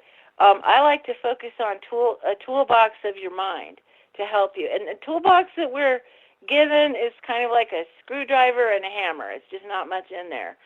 Because we're given the education system, which really doesn't teach us how to think. It teaches us how to memorize and follow orders, but not so much how to think. And I like to help experiencers figure out a different set of tools that start to help you get into this, because we're talking about something complex, but we're also talking about something spiritual, something coming from nature, and something about what human beings really are and who are we in this grand scheme. And so when you are yourself, just looking at the sky, I was really pleased that you said that. Most people, they'll watch a moon eclipse on TV or something, Well, I came from the Northwest. There's usually reason there's clouds, but, go out and look at the sky. Get to know what it looks like. Get to know what planes and helicopters look like in the sky. Get to know what a satellite looks like in the sky. I thought I was seeing the International Space Station one night, and the little light in the sky did a 90-degree turn. So I don't think it was the space station. So I mean, just get out and look. That's you don't remember. You don't remember what happened to you though, or do you? No, I've been working on memory recovery. I remember a lot of things, but this particular incident, I may have to go through some regression work, but I don't want to get into it because it's very complicated. But I will, as an experience, just say that my experiences started at 7 years of age. I am psychic. I'm an excellent communicator with beings. I did not know that. I was communicating with something, but they were being nice and not really hitting me with who they were. And I was in the California school system where they were, at the time of the Cold War, they were screening for psychic children because the Russians had their Nazi scientists that they got. We got some in paperclip, and they got some. They were ahead of us on the study of parapsychology, and so they kind of had to catch up. So they worked on a screening process to find psychic and gifted children, and through Project Talent, which was gifted and talented children, they actually were also doing some tests for psychic abilities. And I tell this story because I know a lot of people had this test. I had that test when I was a kid. Yeah, I remember center that cards, test. a little triangle and a circle and a wave and a, No, I remember it extensively. They came to school and pulled me out of class, and they gave me these puzzles, and I'd put them together, and then they gave me the lady would spit out a series of numbers and then tell me to say them backwards and all kinds of different things. And then the next year I was in the gate class, and I hated it. I hated that class. Yeah, I didn't care for it either. When I told my parents were very religious, when I kind of told them some screwball things that were going on. One very serious thing that happened to me was I was brought to the vice principal's office, and I was a little nerdy kid with Coke bottle glasses, and I wouldn't hurt a fly, and I'm very shy. And I got to go to the vice principal's office. I'm like, what did I do, And when I went there, there was a man sitting there who was not from the school. He looked like a frumpy professor in a bad tweed suit, and he had reading glasses, and he was looking over the top of his reading glasses like I was a bug, And he proceeded to give me a full psychological profile. I mean, Rorschach test and the whole 9 yards against my parents' knowledge or permission. So it was very serious. You don't do that. That's like against the law to do that. So they showed you the pictures and they asked you, what do you see in this picture, and what do you see in that picture? And also they did Zener cards. Zener cards they're cards that are used to test for ESP. They were developed by a researcher into ESP by Caltech. That was the school that did it. And they're a card with a circle, a triangle, a square, wavy lines, and I forgot the rest of it. Oh, a cross, a plus sign, big plus sign, a cross, cruciform. And I was given this little mat, and first he showed me the cards, and he goes, now I want you to guess which card that I have, So I look at my little mat, and I point to the circle, and he showed me the first few to sort of help me get the idea, and then he went through it, but he didn't tell me how I did that. And then later I recalled I had that test twice, actually. I did not recall that. I've been recalling, one thing that happened to me, and I know this happens to a lot of people, was I found out I had an implant put up through my nasal passages and up towards high up in the nasal patches as they could put it. And the only reason why I know that they put it there was it broke. When I was 45 years of age, I'm 50. Who put it there? How old am I? 57. I'll be 57 this month. Yeah, right. Who put it there? And I was going through a crisis of trying to remember things. I called it a mind storm. I was really struggling. And it was like a tornado in my head, in my thoughts. And all of a sudden, I heard those little Casio watches with a high-pitched little alarm. Yeah. I heard that up in my skull area, and it echoed around. I mean, it was weird, and I was disoriented for a while. And then I had this download, this mental download, like a README file from a computer program, saying that this implant was put up there to suppress, suppress me, to suppress my belief systems, to suppress my mental. So wait a minute, hold on a second. So what is the gate class for? Is that like some type of entry program or something that they I mean, to me it was just overtly it's to find talented kids and help them track towards college. That was kind of the sales pitch. Covertly, they were looking for kids with that they could use in programs. So Brett and I are both what you call program kids. We went through programs. We've been monitored pretty much our whole lives. We meet a lot of people who are also program kids. They're now adults who've been through really traumatic stuff. and we help each other out and help us to deal with the trauma-based mind control. This is what the Nazis perfected. We didn't just bring von Braun and the rocket scientists over.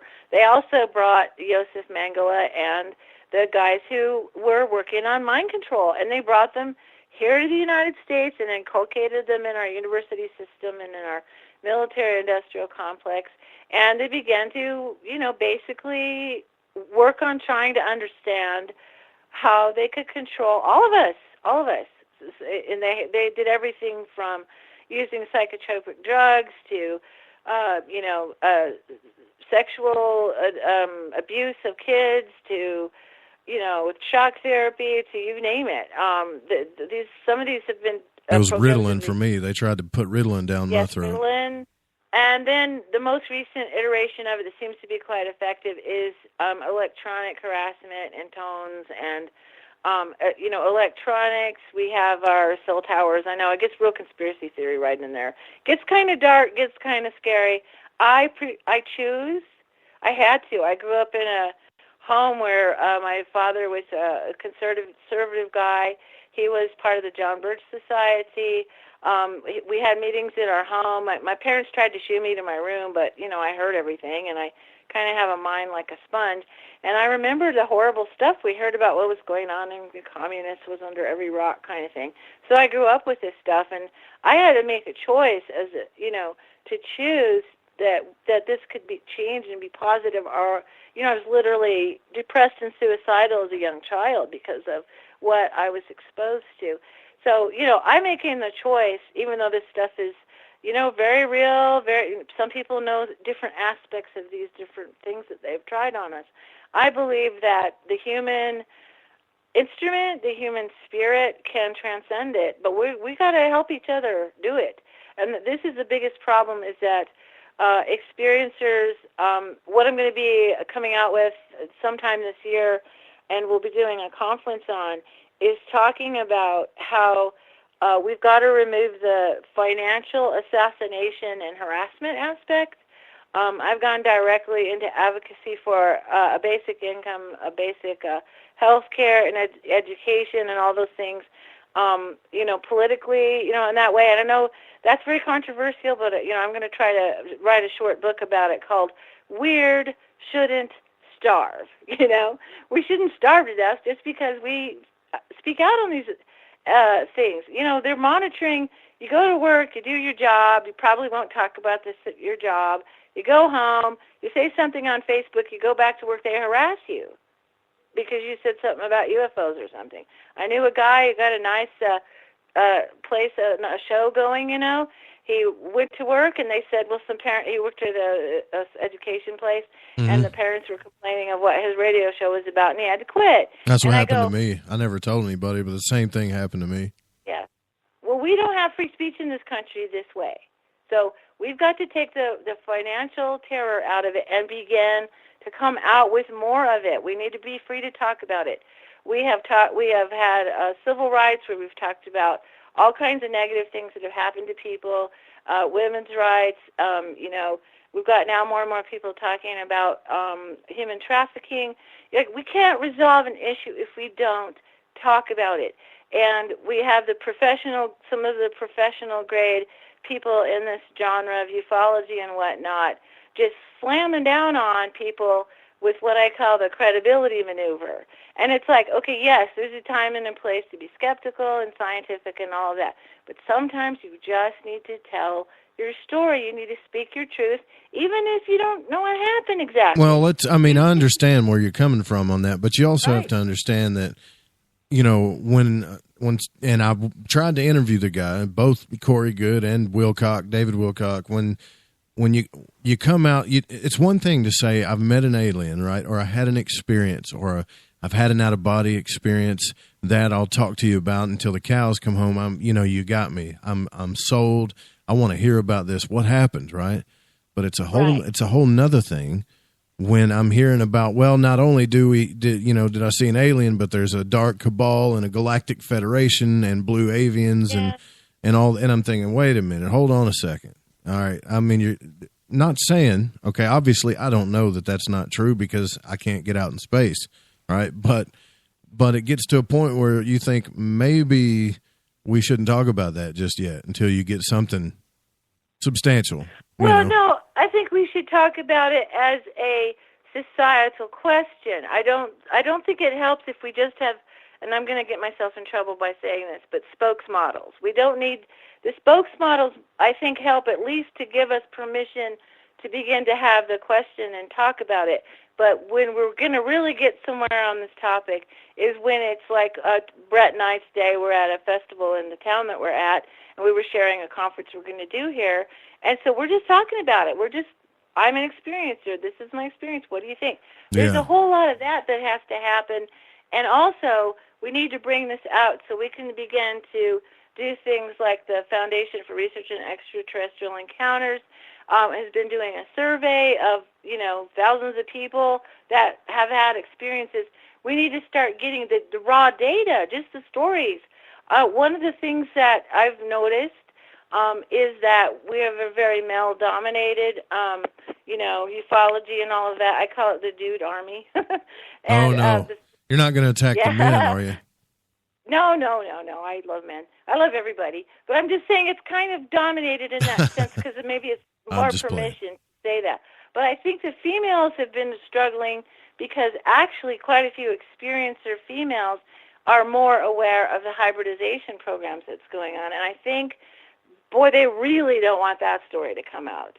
But when you talk to females who've had experiences, I've had experiences, man, there's a lot to that. We need to just get the thing on the table.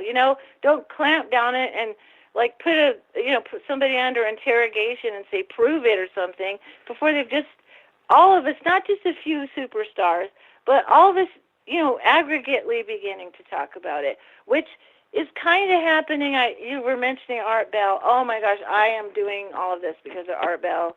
I was a family caregiver for disabled people in my family. My daughter was disabled.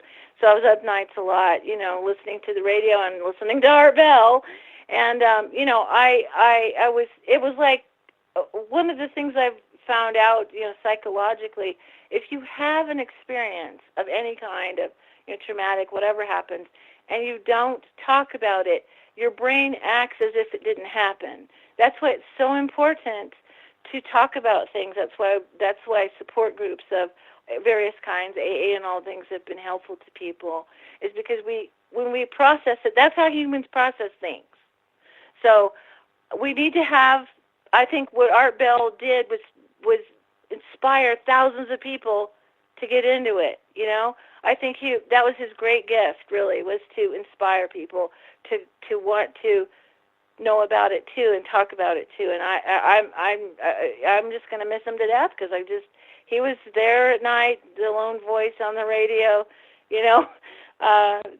just doing it and bringing all these interesting people. And you don't have to believe everybody just yet. Well, he didn't believe everybody either. I mean, obviously his interview on Larry King talks about that, and that's how I am. Yeah, that's okay. I can't believe it. If I believed everybody, I might as well not do a radio show. There's no point. No. Just hear it out. And what kind of happens there is that you'll hear somebody and it's like, yeah, and then there'll be that one weird little detail that goes, wait a second, I had that experience too, or I saw that too, or wait, that makes sense to me. And that's just how we figure things out, how we figured out how to build our civilization, is just have the conversations, If we have superstars all the time and celebrities all the time, that's good as far as maybe raising conscious in the maybe mainstream or whatever. But I think somebody has a spectacular story. I agree with you. They have this incredible, Lord of the Rings epic kind of thing going on.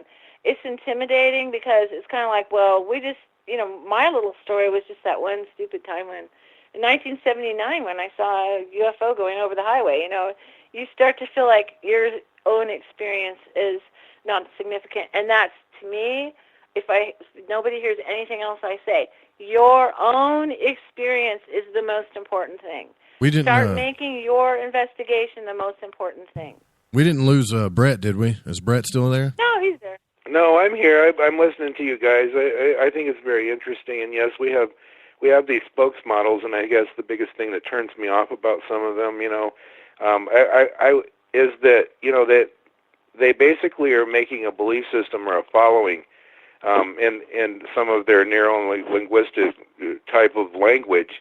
And when you don't believe them or whatever, they start going off. And even their followers, start saying, what, you don't believe in the, blue avian Jesus or whatever? Right. They start getting really weird. So that's kind of a big clue that, hey, you really don't need that right now. Right, yeah, so that's another thing. Like, if you take, we're talking about stuff on the moon tonight, so obviously I want to know about this. This has been around for a while, but, pictures to me are evidence. That's the kind of stuff I'm interested in. Documents, pictures, stuff that we can look at. And I'm not saying that that's all I need to have, but it's definitely something that, I think more of us should take into consideration. It's not a story that we should just throw out. Because yes, and definitely the evidence is in the process. Right. It's not literally in the image. But what did any of these beings tell you anything about Brett, about a federation? Just out of curiosity, or bases on other moons, maybe. Yes, they actually they were talking about one of the moons of Saturn, Sirius or something. Or which one was it? Anyway, they were talking about one of the moons of Saturn. They were talking about Mars. That they have bases there or whatever. But they were talking about this intergalactic type of co-op, where everybody's concerned, about the structure of the universe and the planets and their alignments and all of that. So they share those things with us in our galaxy. You know what I mean? Right. This is the hardest thing for me. I got to tell you guys, this is very difficult for me too. Yeah, it's the hardest thing for me to take in because I grew up listening to these radio shows where everything was a conspiracy. And you know what I'm talking about. Everything's a conspiracy, and they're watching me, and they're taking down my internet, or they're shutting down me, or that they have an internet glitch. Well, that was weird. That must have been there must be listening to me, stuff like that. And I'm thinking, wow, you need to have some couch time with a psychologist, just a little bit. And but it wasn't until I had the out of body experience that I realized, okay, now what's going on? What is this? Right. Something else is going on here. And that's where I'm at. Right. So that's why it's still hard for me to believe this. Oh, I would suggest not believing in anything at this point, Yeah, it's a Star Wars story, right? I mean, it's a beautiful story. Right. And that'd be really cool if it's true. But until you experience it for yourself, I wouldn't put any stock in it. Do you think that we should be focused on that though, like Karen's talking about? Maybe we should focus on what our capabilities are now. Say we can have out of body experiences. Say some of us. I mean, they're all over YouTube. Now everybody's talking about their first OBE. Stanford Research Institute. That pushed the brain. Okay, I mean they successfully pushed the brain in all different kinds of ways, out-of-body experiences, remote viewing, and all of these things. And yes, we can do these things. Why not practice that, Yeah, I think I really believe if we focus on that and then take things like what Ken has, pictures. Okay, now we got something solid here. And, of course, they're going to debate the picture. They're going to say that this isn't what it is. But if the right people get behind that, then we can start getting somewhere. But I don't want to get, and I'm going to totally contradict myself here, but I tend to think that there's a lot of disinfo going on in this field as well. There is, and I'll tell you, that they don't care if you're the guy looking for anomalies or whatever, because that is a reassurance to them that people have the perception that these images are the real deal, that there's nothing wrong with them, and that they're actually really good representations of space and the moon and all that. Well, as we know from other people that have seen things with their own eyes, it's not their experience of what's actually on the moon. You see what I'm saying? Right. So, when I look at that, I think you asked why aren't they going after these people that say there's big structures and stuff on the moon? Because if we're basing it on the low provenance images that they've given us, then we really have nothing. And they're happy that we're doing it because we're saying that we still believe in their images and we still give them credence and stock. But if we look at the process and know that they have another set of images that show everything, or they have things in the background or whatever that they show their friends. Like one lady came to me and said that they have a folder, or one colonel showed her a folder full of all of the bases on the moon, evidence of the extraterrestrials and the spacecraft and everything else. And she said she'll never forget that. You see what I'm saying? Yeah, that I understand. And I can hear Karen's passion about all of this. It's just, I really think we got to be careful about what we're doing with the, because Contact in the Desert, that's one of the biggest, everybody wants to go to that thing. It's huge, right? It's the biggest conference. Yeah. I mean, it's the biggest conference.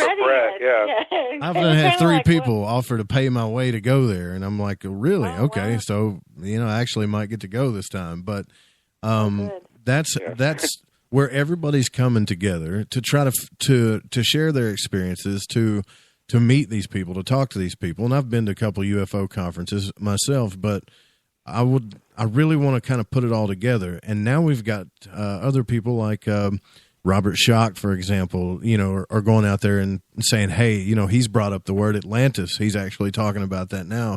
This isn't a guy that just goes around talking about whatever, whenever. He's really looked at all the data. So I think we're getting somewhere, but I think that's what we need to focus on. What do we have that's substantial, and try to go from there, Let me add a couple tools to that toolbox. When I mean we need to have the conversation, I don't mean, shooting the breeze is cool and all. I mean make it okay for people who were in those programs to come and say, I saw this, here's the evidence of this. I mean, it's not just, storytelling time. It is literally giving us permission to tell whatever story that is. And a lot of times, because of Brett and me being really open, we're hearing from people who were in this program and that program and that engineer and this engineer, and we seem to beat the bushes and find them real easy. And they're telling us, hey, I was working at this one place, and this guy who was an asset engineer built a small anti-gravitic craft, and then he just suddenly disappeared and died, and we don't know what happened to him. Those kinds of stories. I mean, not just the etheric-y kind of stories. Like I enjoy those, but I mean because I think there's something to that as far as beginning to understand the nature of the cosmos and the universe. But a tool for the toolbox of what is info and disinfo. The word info is in the word disinfo. There is info in disinfo. So what you're wanting to try to notice is patterns and connectivity. A lot of the discussion of this topic is this case, that case, this case, to the 10 famous cases, Roswell and even Travis Walton, which we've met. He's a cool dude. But there's more to it than that. There's the connectivity between all the things that is part of that toolbox. Another marker would be, does the person's sharing of their information make them more important than everyone else and their ego, and are they hierarchical? This is a question. I'm listening to the language that someone's saying. Well, hold on a second. Let's back up right there. That right there I can actually relate to you on a little bit. Yeah. That is happening in this field, I think. Right. In other words, are they helping you understand it for yourself? Are they talking down to you? I even really don't like that in channeling when they're saying, my little children, and they're very, condescending, because actually the most benevolent beings I've been in contact with are very, they're way more egalitarian, even if they're a higher developed race, and they'll make me feel like my sovereignty as a being is just as important as their sovereignty. they become more egalitarian and less hierarchical. That's like a huge marker, because what I think is that our structure, our social structure, political, religion, and everything is a pyramid shape. And we have all of everything kind of going up to the tippy top of a pyramid. It's called a pyramidion, and I call it the pyramidion of power. And especially if you look at things like human trafficking and child abuse and things like that, sexual abuse and all that, you start seeing this pyramid of power is always involved in some way, whether you're looking at the Vatican and some issues there. So the thing is what the reversal of that is what I'm trying to hear. I'm trying to hear somebody who's telling me, hey, we need to become a mature society. We're kind of like an adolescent. I had two boys that were 2 years apart, so I had them as teenagers, at about the same time. And I know the adolescent mindset. They're just, kind of empowered enough to get in trouble, but not to get themselves out of trouble. And when they got older, they were talking to each other at the dinner table over at my house visiting, talking about all the shenanigans they got into. And I'm just cooking dinner, my hair's turning white. I'm like, oh my God, I'm glad they're alive, But I mean, that's the kind of where we're at. We're at a kamikaze sort of adolescent level of society, and we've got to grow past this, because the fractal of a civilization is a one person. The development of human beings through all its stages is how a civilization develops as well, a collective, our human collective. And we got to grow past this, adolescent mindset to the next couple of levels, and we can't, as a group, it can't be done for us. They can help us, but we got to do it just like any kid has to kind of find their own way. So this is kind of the spiritual undertone of what's going on. But I listen for hierarchical language. I listen for when something is compartmentalized. So when people are just looking at their one little piece and they're not kind of getting their head up out of the cubicle and looking at the other pieces. So one of the things that I did was do about 4 or 5 years of automatic writing, and they taught me to break this word down this way: compartmentalization. Come apart with me, mental ally, I say shun. Meaning we go get in our little corner and we're studying our thing, and when somebody over here says something that we don't quite get right away, we look at the differences instead of the similarities. And our intelligence as a group is going to go up when we find the similarities and the connections instead of the differences, and we're really having a problem with that right now with politically. I think it's a good arena to look at that in, where literally we can't talk to each other without being upset. Well, that's happening to us. There used to be else. But when and I'm sure both of you understand this, we could talk about Art Bell. When he started this thing, he would open the phones up. Nowadays, we open the phones up, we open them up. We don't hear what people would. He had a way that to let people open up to him. You don't know who these people are. He would entice people to get their stories. I really think he did that. He'd say, if you're an alien, call in. He would present it as a joke until somebody called in and talked about, their experience, and then another person, and all of a sudden, hey, I relate to that person. And then people would start opening up, and he'd get the scoop right on the new thing. Now there's a lot of circulating stories. And so I think right now, as far as proof goes, when I say proof, I automatically make people mad just by saying that. And I can't believe that. I don't understand that. Well, it's because of literally you're dealing with lots of people who've been trying to discuss it, and somebody comes up in their grill and says, you got to prove it, when we're just trying to have the conversation. And also, most people aren't getting it. I mean, they're having an experience by design. There's some design in it to not have the proof, because we're trying to build a puzzle together. And that the proof is going to be distracting in the sense of the demand for it and what's the criteria. And when someone asks me, well, prove it, I go, well, what will you accept as proof? Right. Well, let's say, for example, you took these pictures into a courtroom, okay? And Brett, I'd love to. Brett, you please chime in on this, Brett. You took these pictures into a courtroom. You know what? It would actually.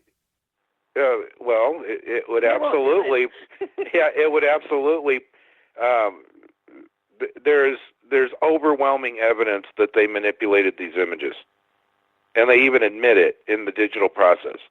So it wouldn't be hard at all to get that far, to say, yes, they manipulated the images to clean them up to make them look like nice postcards or whatever.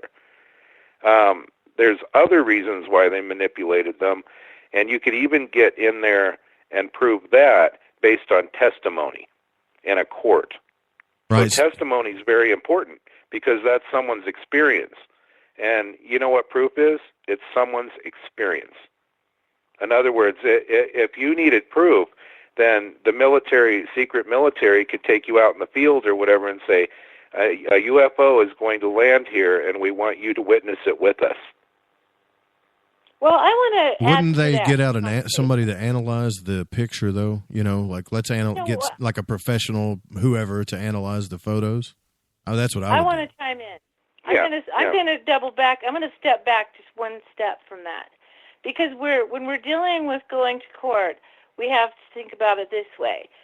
Carl Sagan was paraphrasing a gentleman by the name of Marcello Truzzi when he was saying, extraordinary claims require extraordinary proof. Right. Now, what they've done to us as a psyop is to say, hey, you anomaly people, prove what you're saying is true. Whoa, no. Who had the extraordinary claim? NASA had the extraordinary claim. We went to the moon. Here is our evidence. The only thing we have to do as citizens who paid for this is to provide reasonable doubt. We are not required to prove that there's an anomaly on the moon. We're only required to say, hey, you guys, there's something wrong with these pictures. Would you please explain that to me? And we get crickets. Well, so that's if you're looking at NASA as the prosecution. No, they're the ones that are the defense. They're going to say, this is our proof. We make this claim. Here is our proof. They're the defendant. They're the ones saying we're used to flipping that around in our mind, but they've got all the data. They have all the pictures, all the data, all the film canisters, all the Hasselblad photos. They have all the documentation. Why are we expected to do proof? We can't. Well, I think that's what I'm trying to say here is that it's the defense's job to provide reasonable doubt. Oh, I'm sorry. I think it's the prosecution's job to provide proof beyond a reasonable doubt. So the defense has it a lot easier. All they got to do is raise doubt. And that's the problem with disinfo, because that's a real easy thing to do. Well, I think there is reasonable doubt. I think if people begin to look at this, from even, to give the flat earth people a little bit of a kudo, they are looking at NASA and going, what? Yeah, I will give them that. They're very, they even had this guy, Brett, you guys heard about this, the guy that actually launched himself in that rocket. I didn't think he would do it, but he actually got in the thing and launched himself from his house in a makeshift rocket. Wow. Yeah, I mean, he didn't pull it off. He got up about 2,000 feet and didn't get apparently that wasn't enough to see the curvature, but I will say this, and a lot of people talk smack about the flat earthers, but they are doing some hardcore stuff to try to prove their point, You got a point there. They're pointing out some of the same manipulations that the anomaly people are as well, and one of the things, like something I learned from Ken, because he worked with the astronauts getting in and out of the lunar module, they had a little antenna on top of the personal life support system called the PLIS on there, and you had to take this antenna when they had to do it on the buddy system because they couldn't reach it themselves. So one guy when they were coming out of the lunar module, there's a little piece of Velcro holding it over, and they would each help raise up the antenna when they were getting out of the thing, and then of the lunar module, and then, but if they went in, it's kind of a small door, and I used to live on a boat, and if you try to carry a fishing pole into the boat, you got to put it in first and not try to, because it'd be spiky and it would stick, catch. And so what they would do is, before they got into the lunar module, they would put the antenna down and then they would go back in. Well, what's important to note is that little antenna, if you see that antenna, has to be up at all times. That's their communication to Houston. If you do not see that in a photo, that is a manipulated photo. And the reason why is if you're a painter and you try to paint around a little tiny sticky thing, you're going to have a wobbly paint line. It was easier for the people painting over the backgrounds to just paint it out and not tell anybody what I talked to Ken about. You know, I had to know more than just the picture. I had to know the procedure. So the pictures is part of it, but you need to know the process and the procedures. You need to dig into it a little bit more, and don't just do a 5-minute armchair quarterback acceptance of this. And I mean, if you want proof, right, you'd have to do more than that. Yeah, absolutely. And there's another thing too, is the Freedom of Information Act, which I think is funny.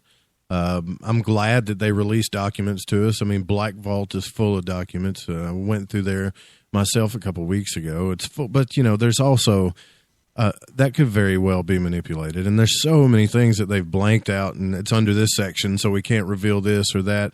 What they did to Bill Cooper was pretty interesting too. But you can start to see. You're right. I mean, patterns is what I'm looking for as well, especially as a radio host. Yeah, and I would add this too, is that our ET friends know this about us, where it's not their first radio of encountering an extremely hierarchical, pyramidic control grid world, but it's our sort of first experience with them. And so what I think is happening is that I begin to notice what I call the experiencer path.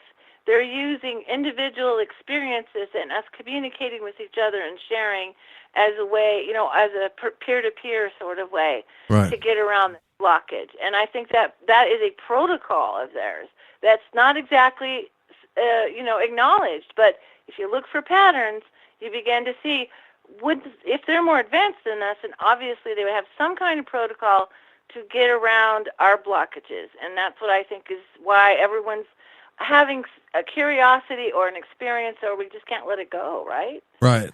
We got to take our last break here. When we come back, I'm going to get to some of your questions. I've been getting hit up on Twitter by a couple of questions here and there. You guys don't go anywhere. We'll be right back. The Call of the Wild is in Vancouver. The Moose Vancouver is one of the hottest bars and restaurants in the city. Open until 2 a.m. nightly, the Moose will rock you like a hurricane all night long. Great food with everything on the menu at $6.95 near the corner of Nelson and Granville. Get your horns up and come rock with us. The Moose Vancouver, the official rocking bar of Spaced Out Radio. A timepiece is a reflection of who you are, and what better way to show off the real you than with an Escape watch? Escape is a lifestyle brand accessorizing your days and nights. Choose to escape and create the life of discovery that you deserve. Dream, play, unite with your own personalized Escape watch. Head to escapewatches.com. There is no time like the present to enjoy your escape. Use promo code SMF2017 for your 20% discount today. Are you tired of being blocked, shadow banned, or placed in jail for simply posting your thoughts on social media? Social Media Freedom can take care of that for you. Social Media Freedom is the newest and one of the best free new apps that allows you the freedom to post what you want, when you want. It takes seconds to download from your app store. Come join the tribe at Social Media Freedom. It's time to set yourself free. Coming September 28th to the 30th, it's our first annual Caribou Paracon, put on by Spaced Out Radio and the Canadian Society of Questers. 3 days of paranormal, supernatural, and spiritual knowledge in the beautiful 108 Mile Ranch, British Columbia. Tickets are $150 Canadian for the event, being held at the Spruce Hills Resort and Spa. Come watch our featured speaker, Grant Cameron, along with Lorian Fenton, David Weatherly, Ross Allison, and more. The Caribou Paracon, celebrating everything paranormal.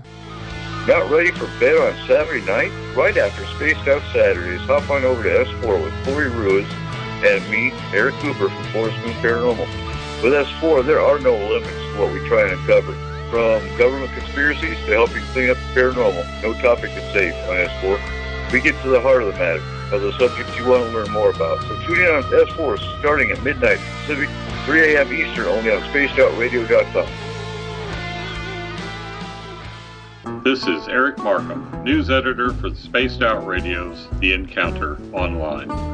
We have put together a great team of writers and journalists from all over the world to bring you top-quality paranormal stories, from alien encounters to the latest conspiracies. You won't find any of that fake news here. True stories and top-notch reporting as we look to bring these experiences to the mainstream.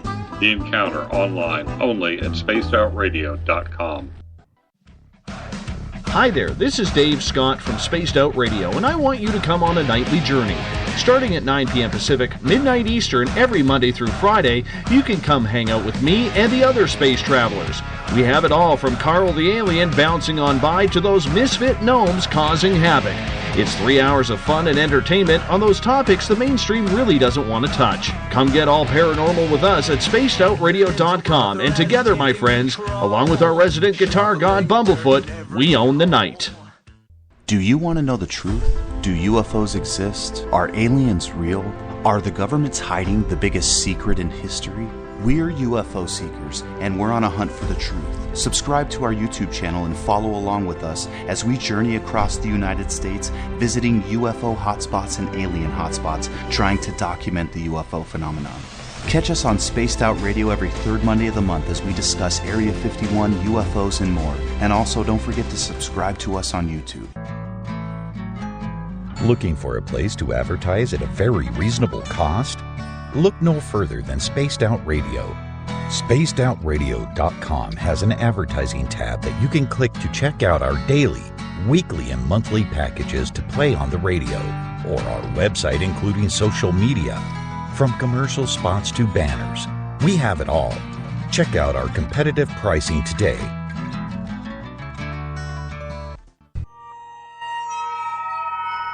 You hear footsteps in the empty room above you.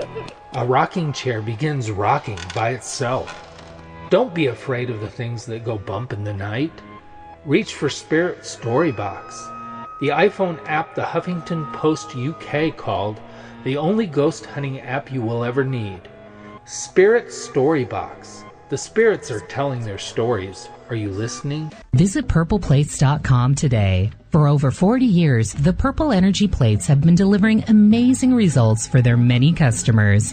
Inspired by the great genius Nikola Tesla, the harmony, healing, and energetic effects of the plates have proven over and over to be beneficial and often miraculous to thousands of customers. Check their site for daily specials and choose from their many energy products. You won't be sorry. Visit them today at purpleplates.com. It's Cosmic Sundays with me, Elizabeth Anglin, in Cosmic Passport. Let me take you down a 3-hour spiritual journey where we will get into everything from ET contact to Psychic Sundays. It's a journey of listening and learning together with some of the best professionals in their fields. You can tune in to Cosmic Passport at spacedoutradio.com every Sunday, starting at 9 p.m. Pacific, midnight Eastern.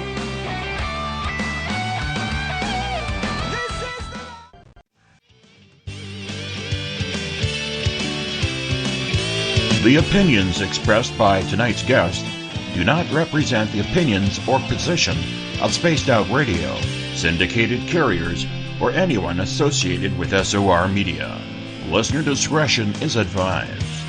Want more information about our programming? Check out spacedoutradio.com. You can follow our host, Joe Rube, on Twitter at Lighting the Void. Call in to tonight's show at 501-777-5631. Now, entering the radio ring from Arkansas, Spaced Out Saturday host, Joe Rube. Welcome back to Spaced Out Saturday. We are in the third and final hour of the show here. Don't forget, after the show, the live performances and broadcasts continue. S4 is going to be on with Eric Cooper and Corey Reeves and Eric Markham. They're all going to be over there. So check that out. Stay live here on the Fringe FM or on Spaced Out Radio. And don't forget, Spaced Out Radio is here for you 7 nights a week. We're here with Colin Sheppard, and Ken Johnston Sr. was going to join us but couldn't make it. So we're here with the editor, Karen Christine Patrick, who's also the editor of the book. And this has been an intense conversation. I really thought, I wanted to approach tonight in the spirit of art and just try to ask the most important questions about this stuff, because I think the one thing that I've learned after all of this weekend and after watching art and listening to art all weekend again, just kind of a whole Saturday full of art, that's what I've been doing all day, is realizing his approach was that this stuff was not just important, but to explore it in a way that mattered, instead of in a way that where it's becoming some kind of trend or fad, and I think we all need to get back on that. And this is a story that doesn't need to get washed over. The Ken Johnston story, the pictures, we need to investigate this as much as possible. Everybody needs to look at this stuff, and I appreciate you guys hanging out with me on the third hour here. Yeah, you bet. So one of the questions I got from Techman in Twitter on hashtag Spaced Out Radio is that about whose narrative that we're supposed to believe, because it seems like maybe the ETs would be giving us one narrative, but our government's given us a different narrative. Is it? I guess what he's trying to ask is which narrative are we supposed to believe? How do we know who's telling us the truth? I would say don't believe any of those narratives until you experience something yourself. Right. And the issue is you're right. We can't go to the moon and look for ourselves. So there's no real provenance. Everything about what NASA showed us was propaganda. There's, yes, they used a mix of real and not, manipulated images and all that. Maybe they, filmed something in a studio instead of showing us what's actually on the moon and all of that. But the provenance is the issue on their side. We don't have to believe that. Mm-hmm. So there's also loyalty tests involved. Why is it important for NASA to have people have the perception that everything that they said was absolutely the truth? You see what I'm saying? Right. It's like a religion. So, if there's a loyalty test involved, that should automatically be a red flag. Yeah, when I get that. That has always raised red flags for me too, though. Especially when someone tells me, "Hey, you're either with me or you're against me." When they give you an ultimatum or something, that should raise red flags. We talk about that a lot as a right. Yeah, it's like I'm not thing. with you or against you. I haven't experienced that yet. Yeah, and there's a lot of pressure there, and that's what I'm afraid of too, guys. I'm afraid of that happening in this field as well. Where back in the day we would all be curious and stay up and listen to these shows and talk to people, and now if you talk about proof, like you guys say, hey, they got pictures, that's great, I want to see them. But let's say you weren't on the show, we weren't talking about something physical. Either I or a guest or a caller could bring up something and say, well, I'd like a document, like Art used to say, or a fax, or some type of tangible document or something I could look at, not because we want to disprove you, but because we also want to validate this for ourselves. That used to be okay. Now it angers people. It's right now. Like for instance, Ken Johnston is like one of the most well-documented human beings I've ever seen. He's got all of his documents from Grumman, from NASA, from all the aerospace programs, TRW, and everything. But there are still debunkers out there that say those are not facts. Right. Those are not provenance, and that's ridiculous. It's literally to Ken and signed by Brian Erb or somebody else. So yeah, you can go get his book at kenjohnstonmedia.net, and he's included a lot of documentation in the book. But here's the deal: Ken has his archive. He's very generous to have people come look at it. What we did when we lived nearby him was, if anybody came and visited us, we did this to John Polk and Eric Awakening Man. We just took them over there and had them look at it. We want as many people as possible to physically see the archive, to say, yes, that really exists, because to be really honest, a lot of people critical of Ken have never seen the archive. They've never bothered to go and see them. themselves. He would be willing to do that even to some of those mortal enemies that have been real jerks to him. He'd be willing to show it to them if they would look, but they debunk him without even looking at the evidence. Very few people have taken the time. We've got a link on that KenJohnstonMedia.net to the archive on archive.org. We've had almost nobody report back to us that they have looked at all the images that Brett very dutifully scanned in there. They want proof, but they won't actually look at it. That's what fascinates me. Yeah, what's interesting is all of Ken's images have the NASA image numbers right on them, and they're literally prints. So there's more provenance with his images than there are the digital ones that there's no image number on. They just tell you the image number. And, all of theirs are blackened out, the skies and all of that. So there's actually more provenance with what Ken has about the process of how they made those images than what NASA has. Now, didn't Richard Hoagland talk to Ken about this one time, or didn't he have Ken on the show? I don't know if he was. I never really listened to it, but I was, I didn't know. Recently. Was that just recently? Okay. Yeah, that was pretty recent. I was on there with Ken. See, I wish I would have heard that, because I'm sure there was an interesting conversation that happened there. Yeah, there was.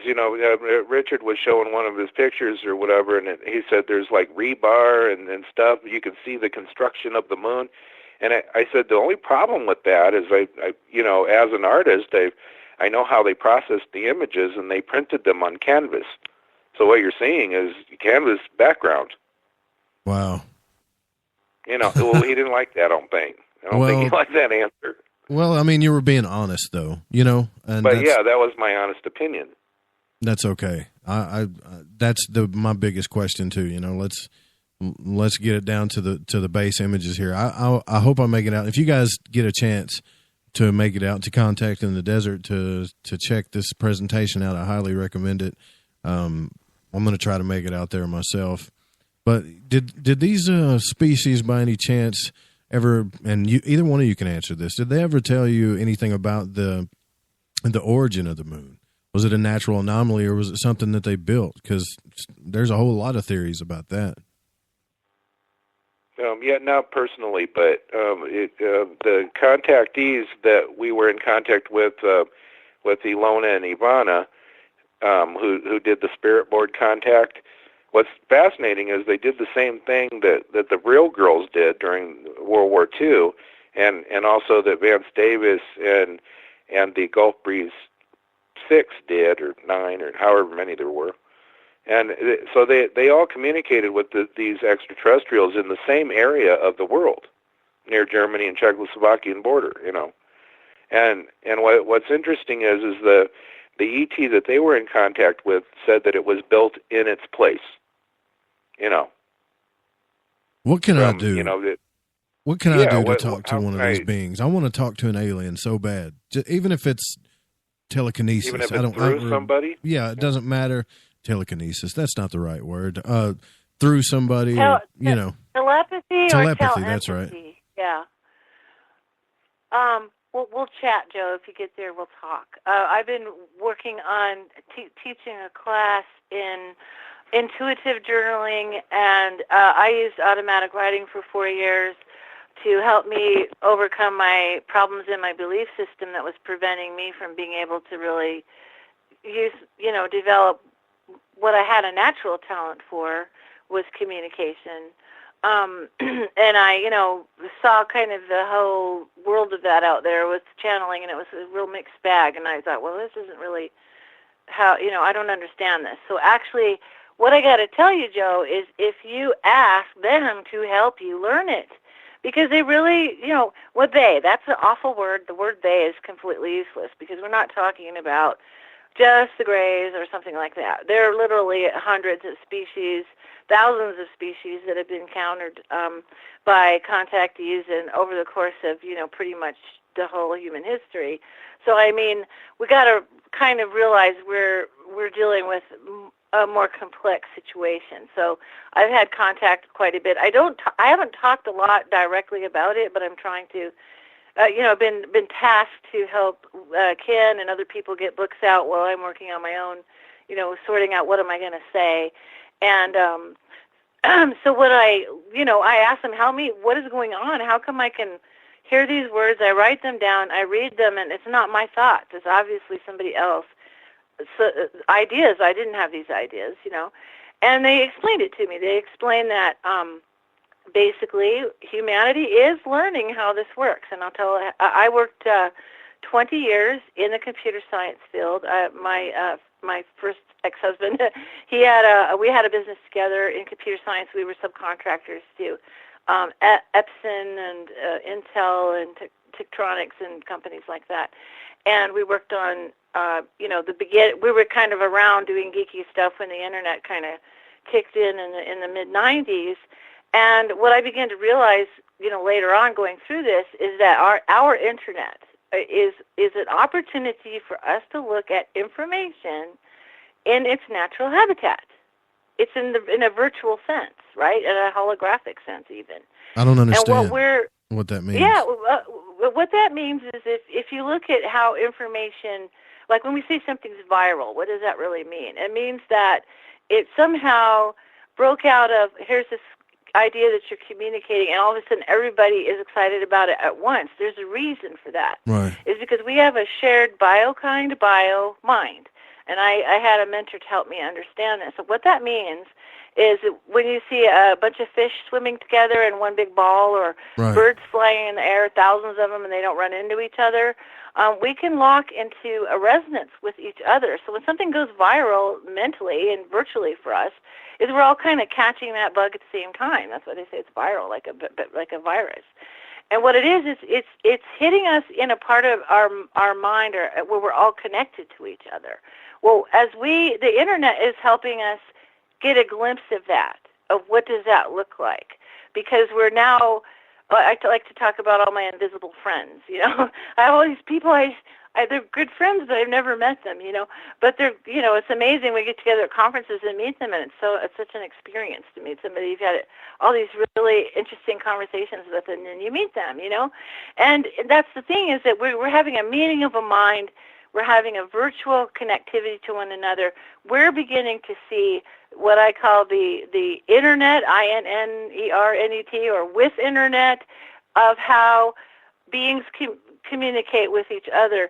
Humans are baseline telepathic. If you meet somebody and you're like, I'm going to have problems with this guy, it's because you're getting a vibe off of them. You're getting an intuitive feeling. I get that stuff all the time. Right, and then you do, right? It's, okay. Well, I can tell you, another journalist, just like yourself, Joe, recently experienced. He said it was the weirdest thing he's ever experienced, and he didn't think it would happen. But he asked, the ETs or whatever's out there, whatever, to throw him a bone, literally. Mm. And they emailed him. They emailed him using German accounts and different other accounts, and told him that I know this email doesn't prove anything, but this is what's going on, and we're going to fly over your house at this time. Oh, cool. And they did. That would be great. Yeah. Throw me a bone, things too. Like that happen. Yeah. But I think in the process, he asked. Well, another thing that fascinates me, too, that, you guys have to understand, there was a time that I didn't believe in any of this, right? And that wasn't too long ago, but until I had my own experiences. And then I'm starting to understand that maybe you guys are right about why and when they're willing to reveal themselves. For example, I'll bring up Contact in the Desert again. Everybody talks about all the UFOs they see when they go out to this place. So and I've heard people even quote, I guarantee you're going to see UFOs at this place. And that's a, pretty large promise there, but it always happens. And now you got other people that can call them out and, say that they can, channel them in or call them in. And it seems like, maybe it seems like they tease us just a little bit when they know it's safe to do so, Yeah, something like that is like, it's perception, and sometimes it's manipulated perception, because you have an expectation at that point.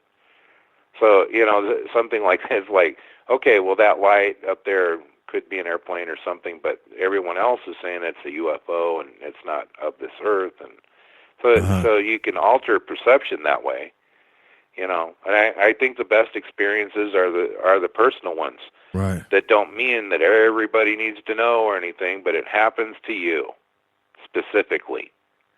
And I think that's one of the most important and profound experiences that somebody can have. I don't know about. I mean, I agree with you on that. You don't ever have to tell anyone, you know. Right, I agree with you on that. There's still experiences that I don't talk about because I don't want people to assume something because I don't know the answers to it. But I wish I kind of would like everyone to know, because then I would know.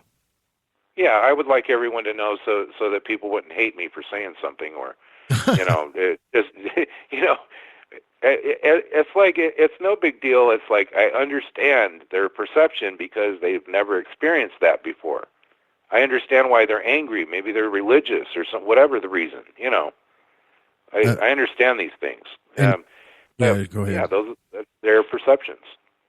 And Karen brought up a point earlier about spokespeople. You know, I think that could be a good thing too when it's time to do that thing, right? Like right now, I think it's time to have spokespeople for, and I mean on a massive scale, for the out of body experience. And I bring this up a lot. I know I'm beating a dead horse, but someone like when Jason Quitt first came out, you know, he had all the same friends and quickly, you know, became popular in all these circles, but his story's the same.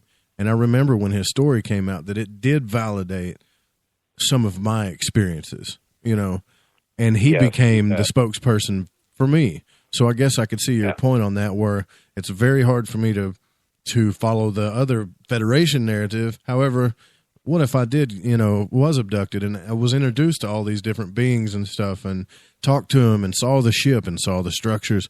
Well, then I would, then, you know, maybe Corey Good would be my spokesperson at that point. Or, then you would know. You would know for yourself or whatever, and it would look like to everyone else like you just got on board with it, you know. But what's important is that you know. It doesn't matter if anyone else knows about that. For some reason, it was important for you to know specifically. Getting back to the moon thing, though, Brett, if I was a person that was really interested in this, right, and said, look, I want to know the truth about this moon deal. Brett, where do I go? Do I go to your website? Do I go to Ken's website? What's the first thing you tell me to go look at?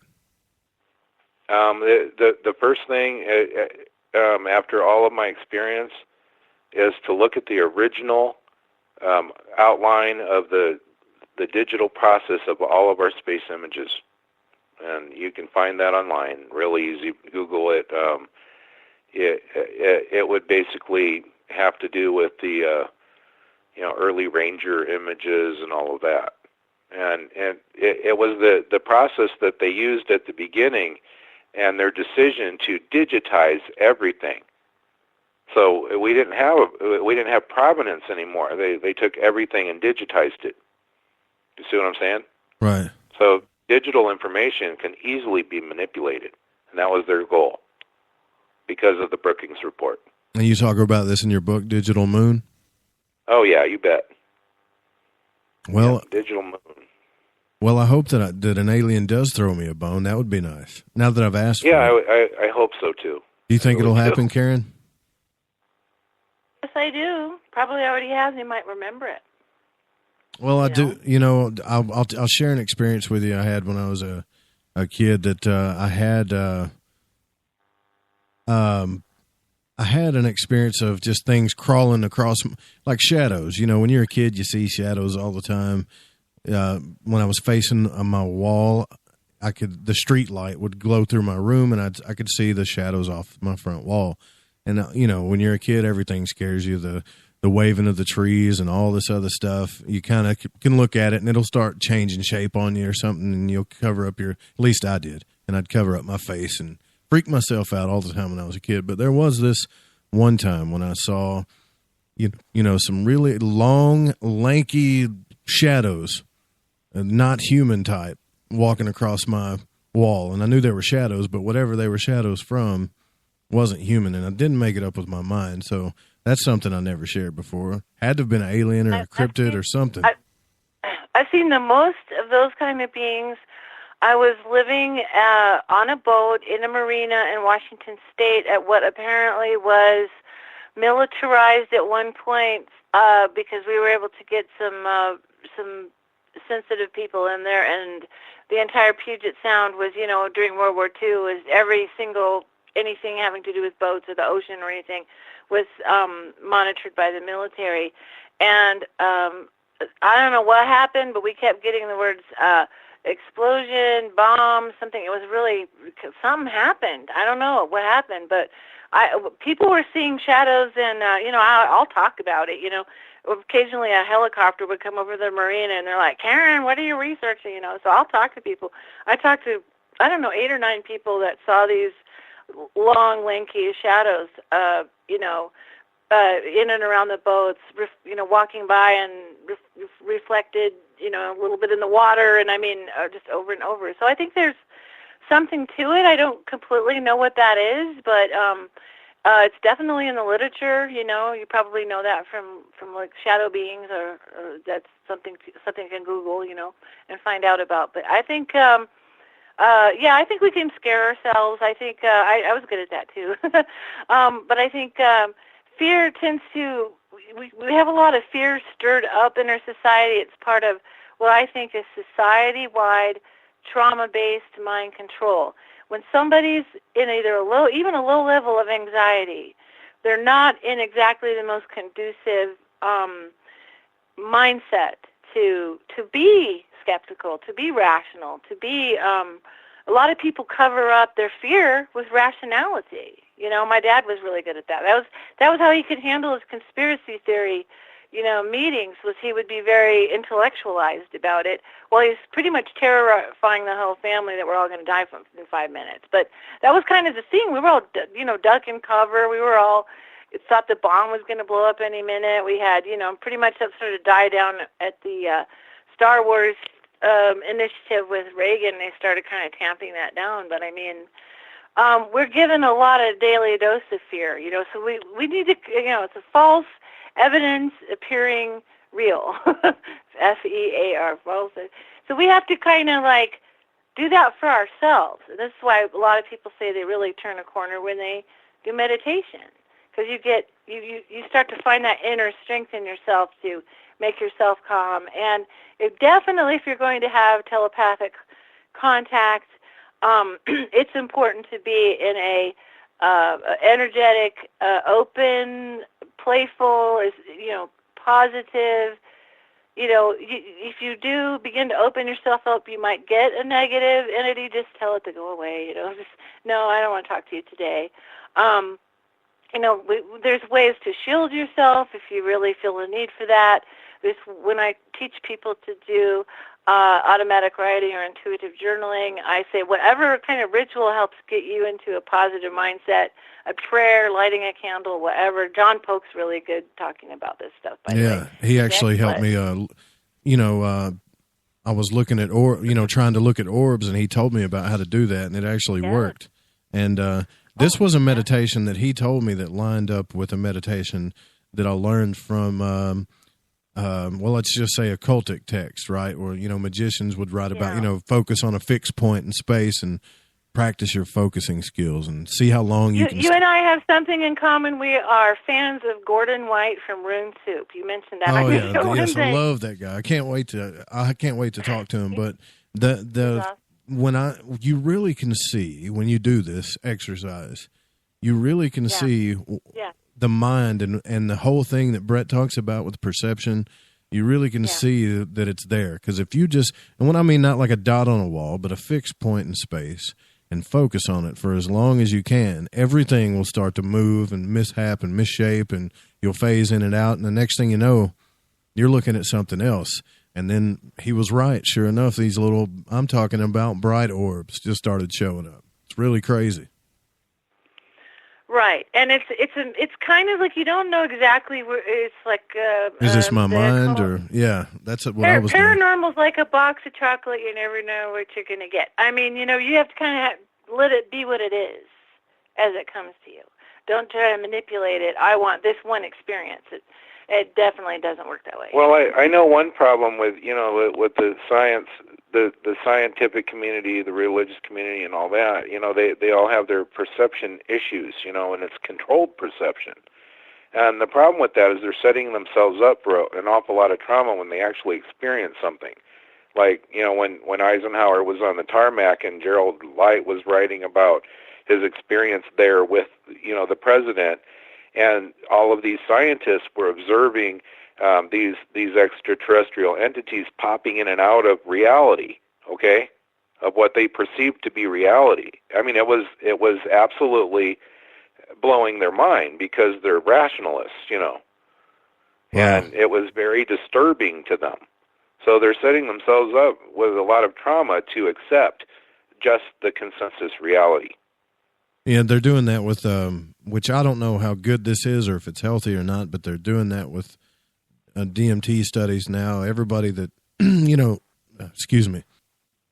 everybody that's had the atheist, religious, you name it, they've studied with this DMT that they actually injected it in them. And I'm sure you guys are familiar with what DMT is, right? Yeah, you can get it from sunflower areoles, anywhere from a lot of plants. Different plants have a certain amount of DMT. Yeah, it's the dimethyltryptamine, which is the chemical that secretes from your pineal gland when you get in heavy REM sleep, right? But the crazy thing about it is it's in everything in nature, this substance. And it's so clean, like when you take it in as a drug, even though it's illegal, it's so clean that it goes out of your body in like 5 to 10 minutes. Well, my point is that they call it a hallucinogen, but, when people have taken this stuff, they have all claimed that I went at certain doses. I went to wherever God was, and I met the God, and he was an alien. It was always two things, God or alien or both. And they were so sure of it. It wasn't like when you take acid or shrooms or peyote or something. It was they were dead certain that they went to wherever this alien thing, they called them alien machine gods or whatever. I forget what McKenna used to call them, but there's something in our brain that's kind of holding that veil back, I believe. So perception is the key to all this. I really do believe that. I hope I didn't lose you guys. Are you there? Can you guys still hear me? I think I might have lost the people that were on Skype, unfortunately. But let me just try to call them back here. Can you guys still hear me in the chat room? If you can, let me know. Started talking about DMT and alien gods, and the next thing you know, nothing. Machine elves, that's right, Joseph. But what I'm going to do while I'm waiting on to get them back up is if you guys can't hear anything, let me know. Hope I didn't lose my internet. Okay, great. Thank you, Lewis. Somebody let me know. We hear you. I don't know what happened there. I started talking about DMT and lost you. Isn't that stupid? Well, we hear you. I can hear you now. Yeah, so sorry about all that. Right, good. That's a good old Skype for you, probably. But yeah. What was your answer? I don't know if the audience heard it or not, but I'd like to hear what your answer was about that, if you're familiar with DMT. Yes, I think what I was going to say is that they have that human beings had ancient abilities, and they're trying to strip those ancient abilities that we had, to control us or whatever. And I believe DMT and other things like that are completely natural, open up perception, imagination, and things that we use as tools to decipher not just this dimension, but all of our dimensions around us. And we've lost that ability, Well, they used to talk in that religious text, talk about this hidden manna, and I've read Manly P. Hall books where he talks about this, the occultic text. Yeah, and it's all about secreting this, of all the ages and all that. Yeah. Yeah, the hidden esoteric meanings of your body, and it's to secrete this thing that lights up when we sleep. It's the dream world. It's that world that we think that's not real. And I wonder if it's just, it does make you wonder, like, are we just fish in a fishbowl? You know what I mean? Right. No, all of those worlds are real. Anything we can imagine is real somewhere, you know.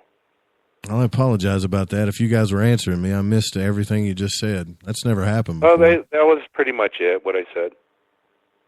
So if, your book that's out now, how can people find all of you guys' book or your books first, Brett? Well, if they go to Amazon and type in Google or whatever, Digital Moon, Brett Colin Sheppard, Amazon, they'll run into it. And I think there's a mix-up because I had the old version of the book out, and it's the one with the cover of the whole moon on it, and that's the new one, you know, just to let people know.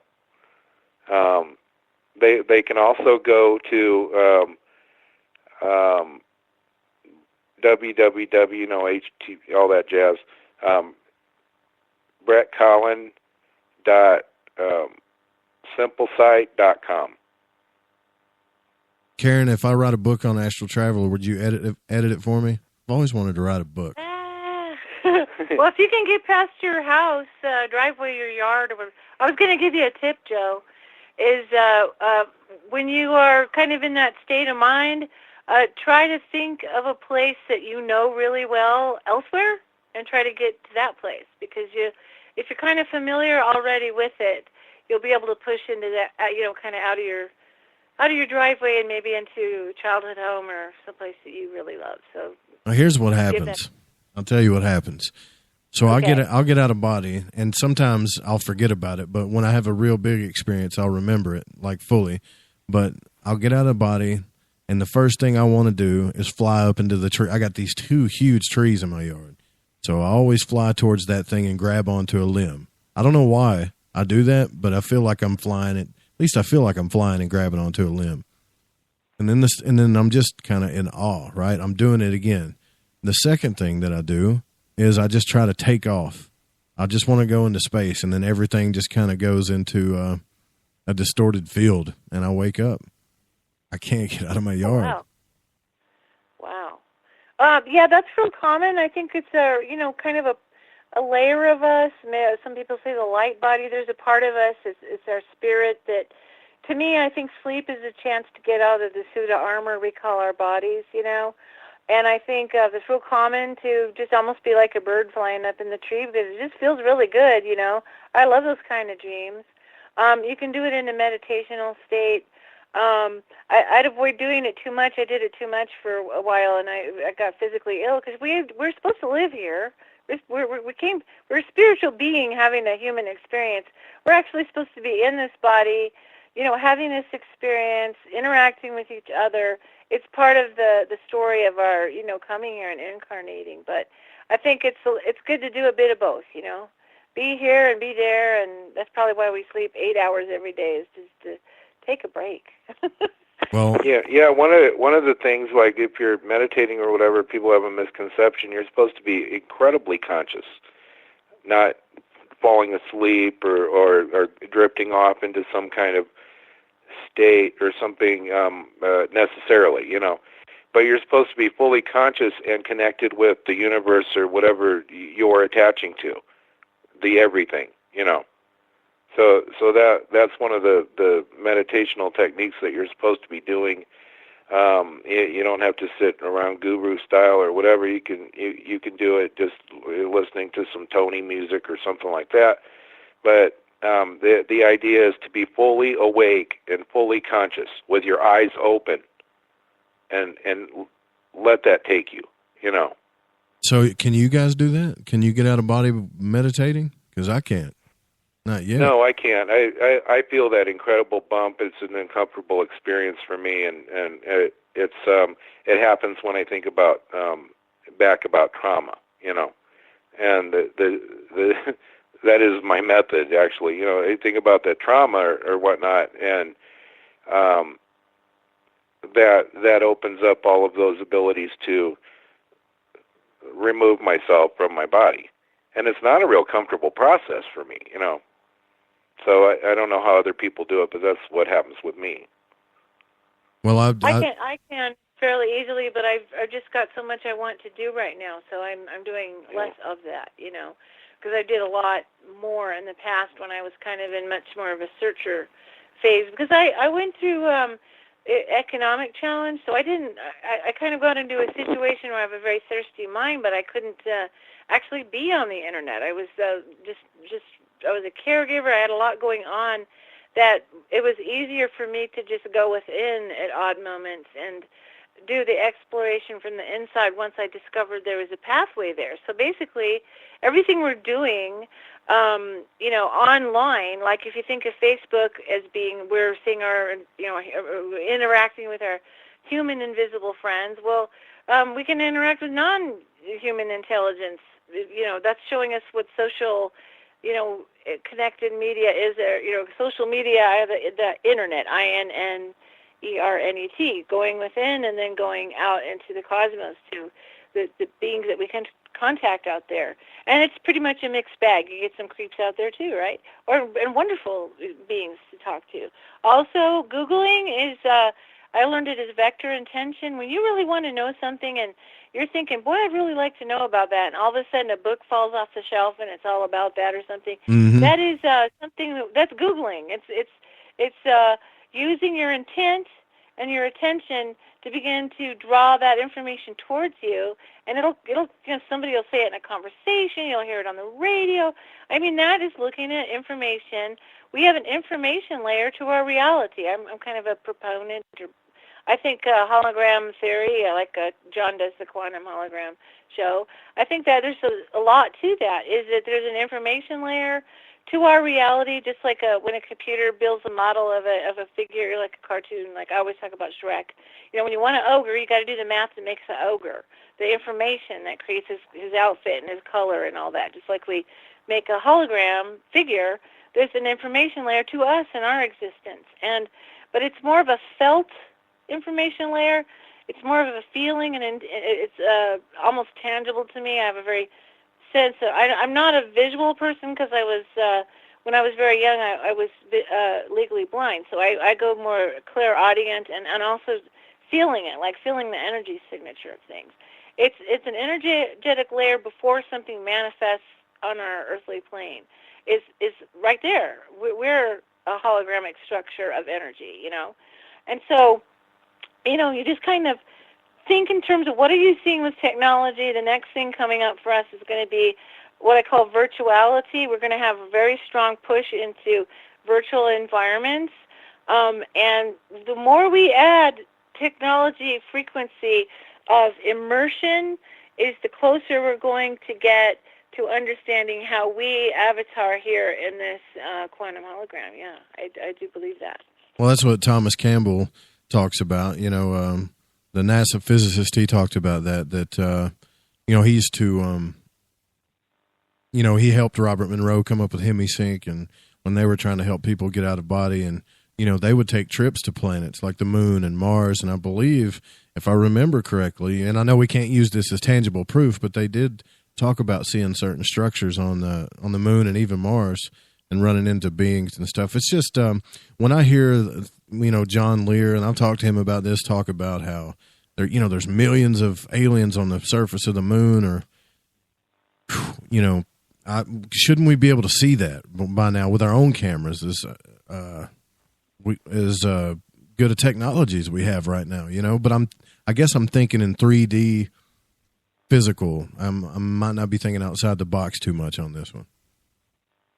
And maybe we're not ready. Well, one of the things that always struck me with Ken's story was he talked about when Apollo 17 was coming back trans-Earth, so it's traveling from the moon back to the Earth. There was some of the lore of this whole topic. There was a voice that came on many, many bands of wits of where ham operators and all kinds of people picked it up. And as they're heading back to Earth, it says, "Don't come back, you're not ready yet." And they left Apollo 18. He was, he knew about it from working from Grumman, the Lunar Module 18, 19, and 20, on the factory floor, and never went back. And it was like, what's it going to take for us to be ready? I bet we're probably not going to see much until we're ready. And I think being ready means that we're going to have to change our mindset primarily about each other. That we've got to learn how to care about each other, because trust me, they do not want someone out there in their neighborhood who won't take care of, all the planet and the resources of the planet and each other. We need to grow up and realize that every person is important, needs to be cared for, needs to be provided for. We need to be careful with our planet. It's a living organism, and we need to be respectful of that. And so I think getting ready to come back to the moon and participate in whatever's up there and beyond is going to require humanity taking some maturity steps. I really do believe that. Well, I agree with you on that. I think just watching Alex Jones cry today and the rockets, land on Syria, we got some real problems here. I mean, we're far from. I mean, if there was, let's say, a federation of enlightened beings, I still feel like we're so far from that, from being ready to even be that kind of society. I didn't push that button for that rocket. You did not. Brett did not. Almost nobody listening to us did. It was our leaders that were doing it. Our leaders are immature, kamikaze, fighting each other. We've got to grow past them. We've got to not let them divide us. We're fighting with each other because it benefits somebody. Who does it benefit? It benefits somebody else who pits us all against each other, so we're all pissed off and mad and angry, instead of taking a deep breath and saying, okay, I'm going to hear something from somebody I don't agree with. And sometimes I can have meetings with the minds with somebody. Sometimes I cannot. But just what would be the process of that? And if we kind of look past this evidentiary, who's right, who's wrong, who said what, and remember that when I say a slur against somebody, I'm dehumanizing that person. That's the wrong way to go. I might not agree with them, but they're still a person, and they still deserve to have a roof over their head and food on the table. Come on, And we're this is our crisis, I think. And then we've got to model that with each other. Whoever's realized that, we've got to do it. And like I said, if you can't convince somebody, if they want to argue, just don't argue. Just okay.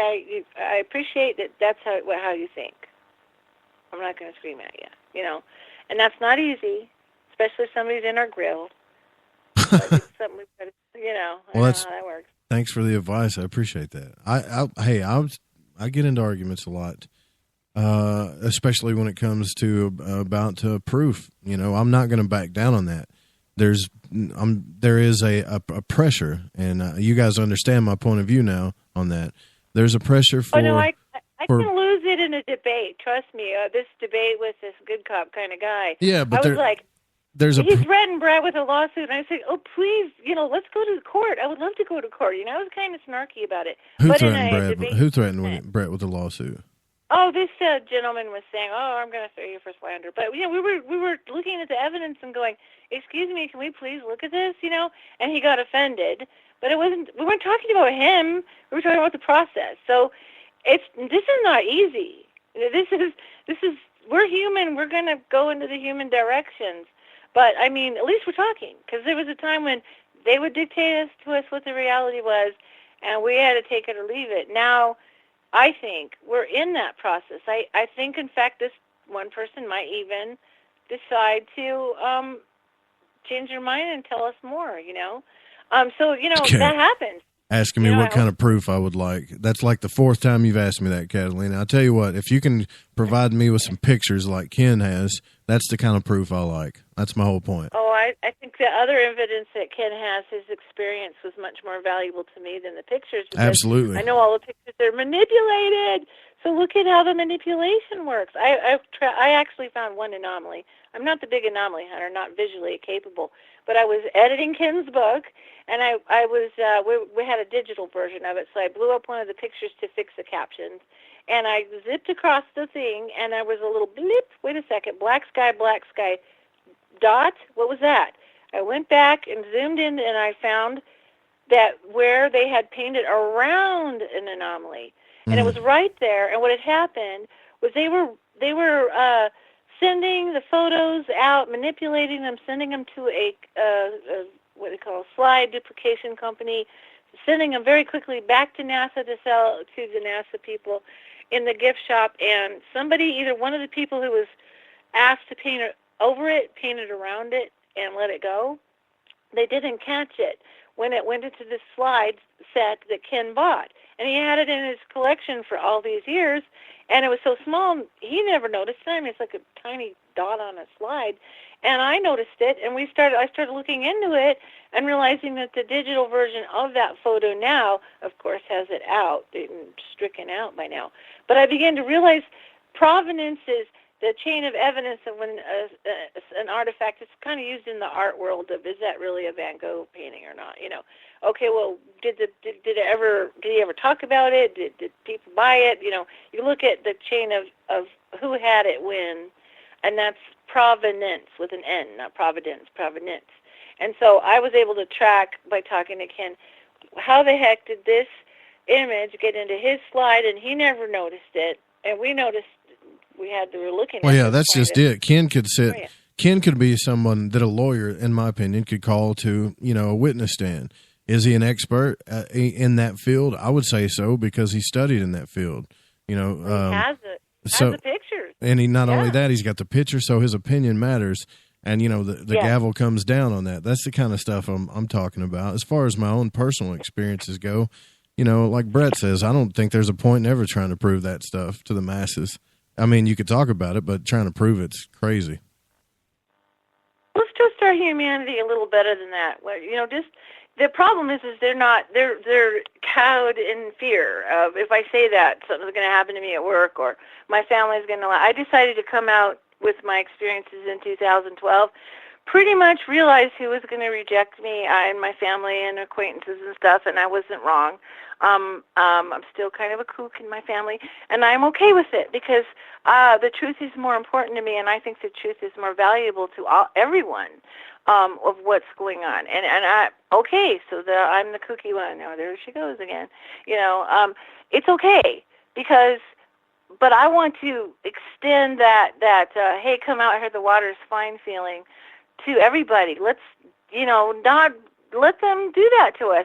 So somebody's kind of like really giving me a hard time. I start asking them questions about where's their knowledge base at. And, and I'm like, well, did you ever think about this? Did you think about this? A lot of times people who are saying, what about science? What about proof? They're not even, condemnation without investigation is the height of ignorance. They don't even know the first tiniest bit of this field or any of the stuff that's going on. They're uninformed because they're off looking at something else, and they haven't taken the time. So it's a process, and I think we're going through it as all the Earthlings on this planet are kind of going through some aspect of these things. Well, I would put myself in that category. I'm in a process, I guess you could say. And I don't mind being there, to be honest with you. I like where I'm at. At least I'm open-minded about it. We still got closed-minded people, and that's okay. But I think all is going to come to a head when everything comes to fruition. Unless Robert Schoch is right and we have another solar anomaly and it takes us all out, then we'll just start over. Then we'll go do something else, right? Yeah, there's one of the best things that came out in my automatic writing, and sometimes it was very poetic, and it was breaking down the word question as the quest I own, right? It's my quest. And an answer is an answer. You stop asking questions. You attest to the final solution of an idea is an answer, right? It's the quest that keeps us going, answered questions, answered better questions, and sharing with each other. I know it probably sounds really philosophical and kind of whatever to people, but I really think that either the process that Brett's talking about it, digging into how did we get this piece of evidence, but also how, human beings we're growing as a civilization. We've got to look at it in a sort of an exo-philosophical sense as well and get some tools from other things besides science. Philosophy is an important thing. Carl Sagan said we need more artists and painters and poets and musicians to be out in space. And in that beautiful moment in that movie Contact, where she could not describe what she was seeing, and she said they should have sent a poet. So we need our artistic view of it too. I'm with you on that. I'd love to go out in space myself. All I need is a couple $1 billion, and I think I can. Oh, wait, does anybody know how much it costs to go up in one of Musk's rockets that he's preparing? Because I'm saving right now. I don't know, but we have in New Mexico, we have the spaceport. Sir Richard Branson went to one of the poorest states in the United States. He's asking money from the New Mexico legislature, from the state, to help support his space port. My dad used to call those kind of guys a billionaire with a tin cup, so that he can send millionaires up in space, but he asked $200 million from the people of New Mexico. I'm like, it hurts my brain a lot, but if they're using giant firecrackers to get up into space, that's propaganda. That's right. Plain and simple propaganda. Because the things I saw with my own eyes could easily get you into space and for free. I got one last question here before we wrap this up, and Brett, this one's for you. You said as an early childhood, right? During your childhood, you were taught esoteric knowledge from various books given to you by members of your mother's friends and members of other organizations. What kind of books are you talking about there? Because I'm wondering if I've read some. I was given, I was given books that were by Aleister Crowley, Anton LaVey, the one that we were talking about earlier, The Secret Teaching of All Ages, Hermetic Order, philosophy books, stuff like that, and things about ancient Egypt, rituals like the Hispava, that was carried out at Ramses Temple, stuff that no one's ever really heard of, Right, yeah. There's a really good website. If I'm sure some of you know about this, you may know about it too, Brett. It's sacredtext.com.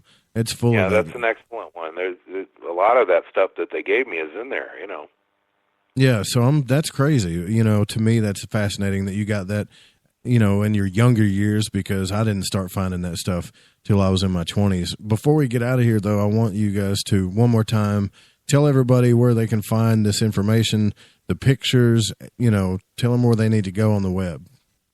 Oh, you bet. If you want to know about Ken's stuff and the archive links and all that, go to kenjohnstonmedia.net. And if you want the book that we've been talking about that I wrote, called Digital Moon, you can find that. I have it on my website at www.brettcollin.simplesite.com.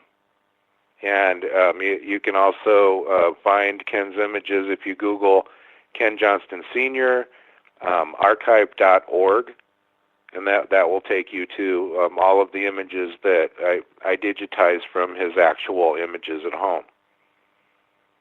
Thank you. And Karen, do you have any websites or links you want to give out? No, I'm kind of redoing everything. So you can find, Brett and I found each other on Facebook. So you can find us, Brett, Colin Sheppard, Sheppard, Karen Christie, Patrick, Lec the Saint, Patrick. On Facebook, we have all kinds of fingers and pies with the Lunar Anomaly Research Society, Earth Anomaly Research Society, and the Mars Anomaly Research Society Conference will be in Silver City, New Mexico. MarsAnomalyConference.com in September. We were talking about it today at a festival. We had a lot of fun meeting people, and it's a pretty cool little town we live in. It's a little old mining town that's turned into kind of an artsy, fun kind of place like that. It's a destination place to come. So check it out. Thank you so much for coming on the show and sticking it out with the 3 hours on into Saturday night with us. I really appreciate that. It's Sunday now for most of us over here on the East, and it's been a fun conversation. We'll have to do it again sometime. Yeah, thank you, Joe. You're a good journalist. Yeah, we love you.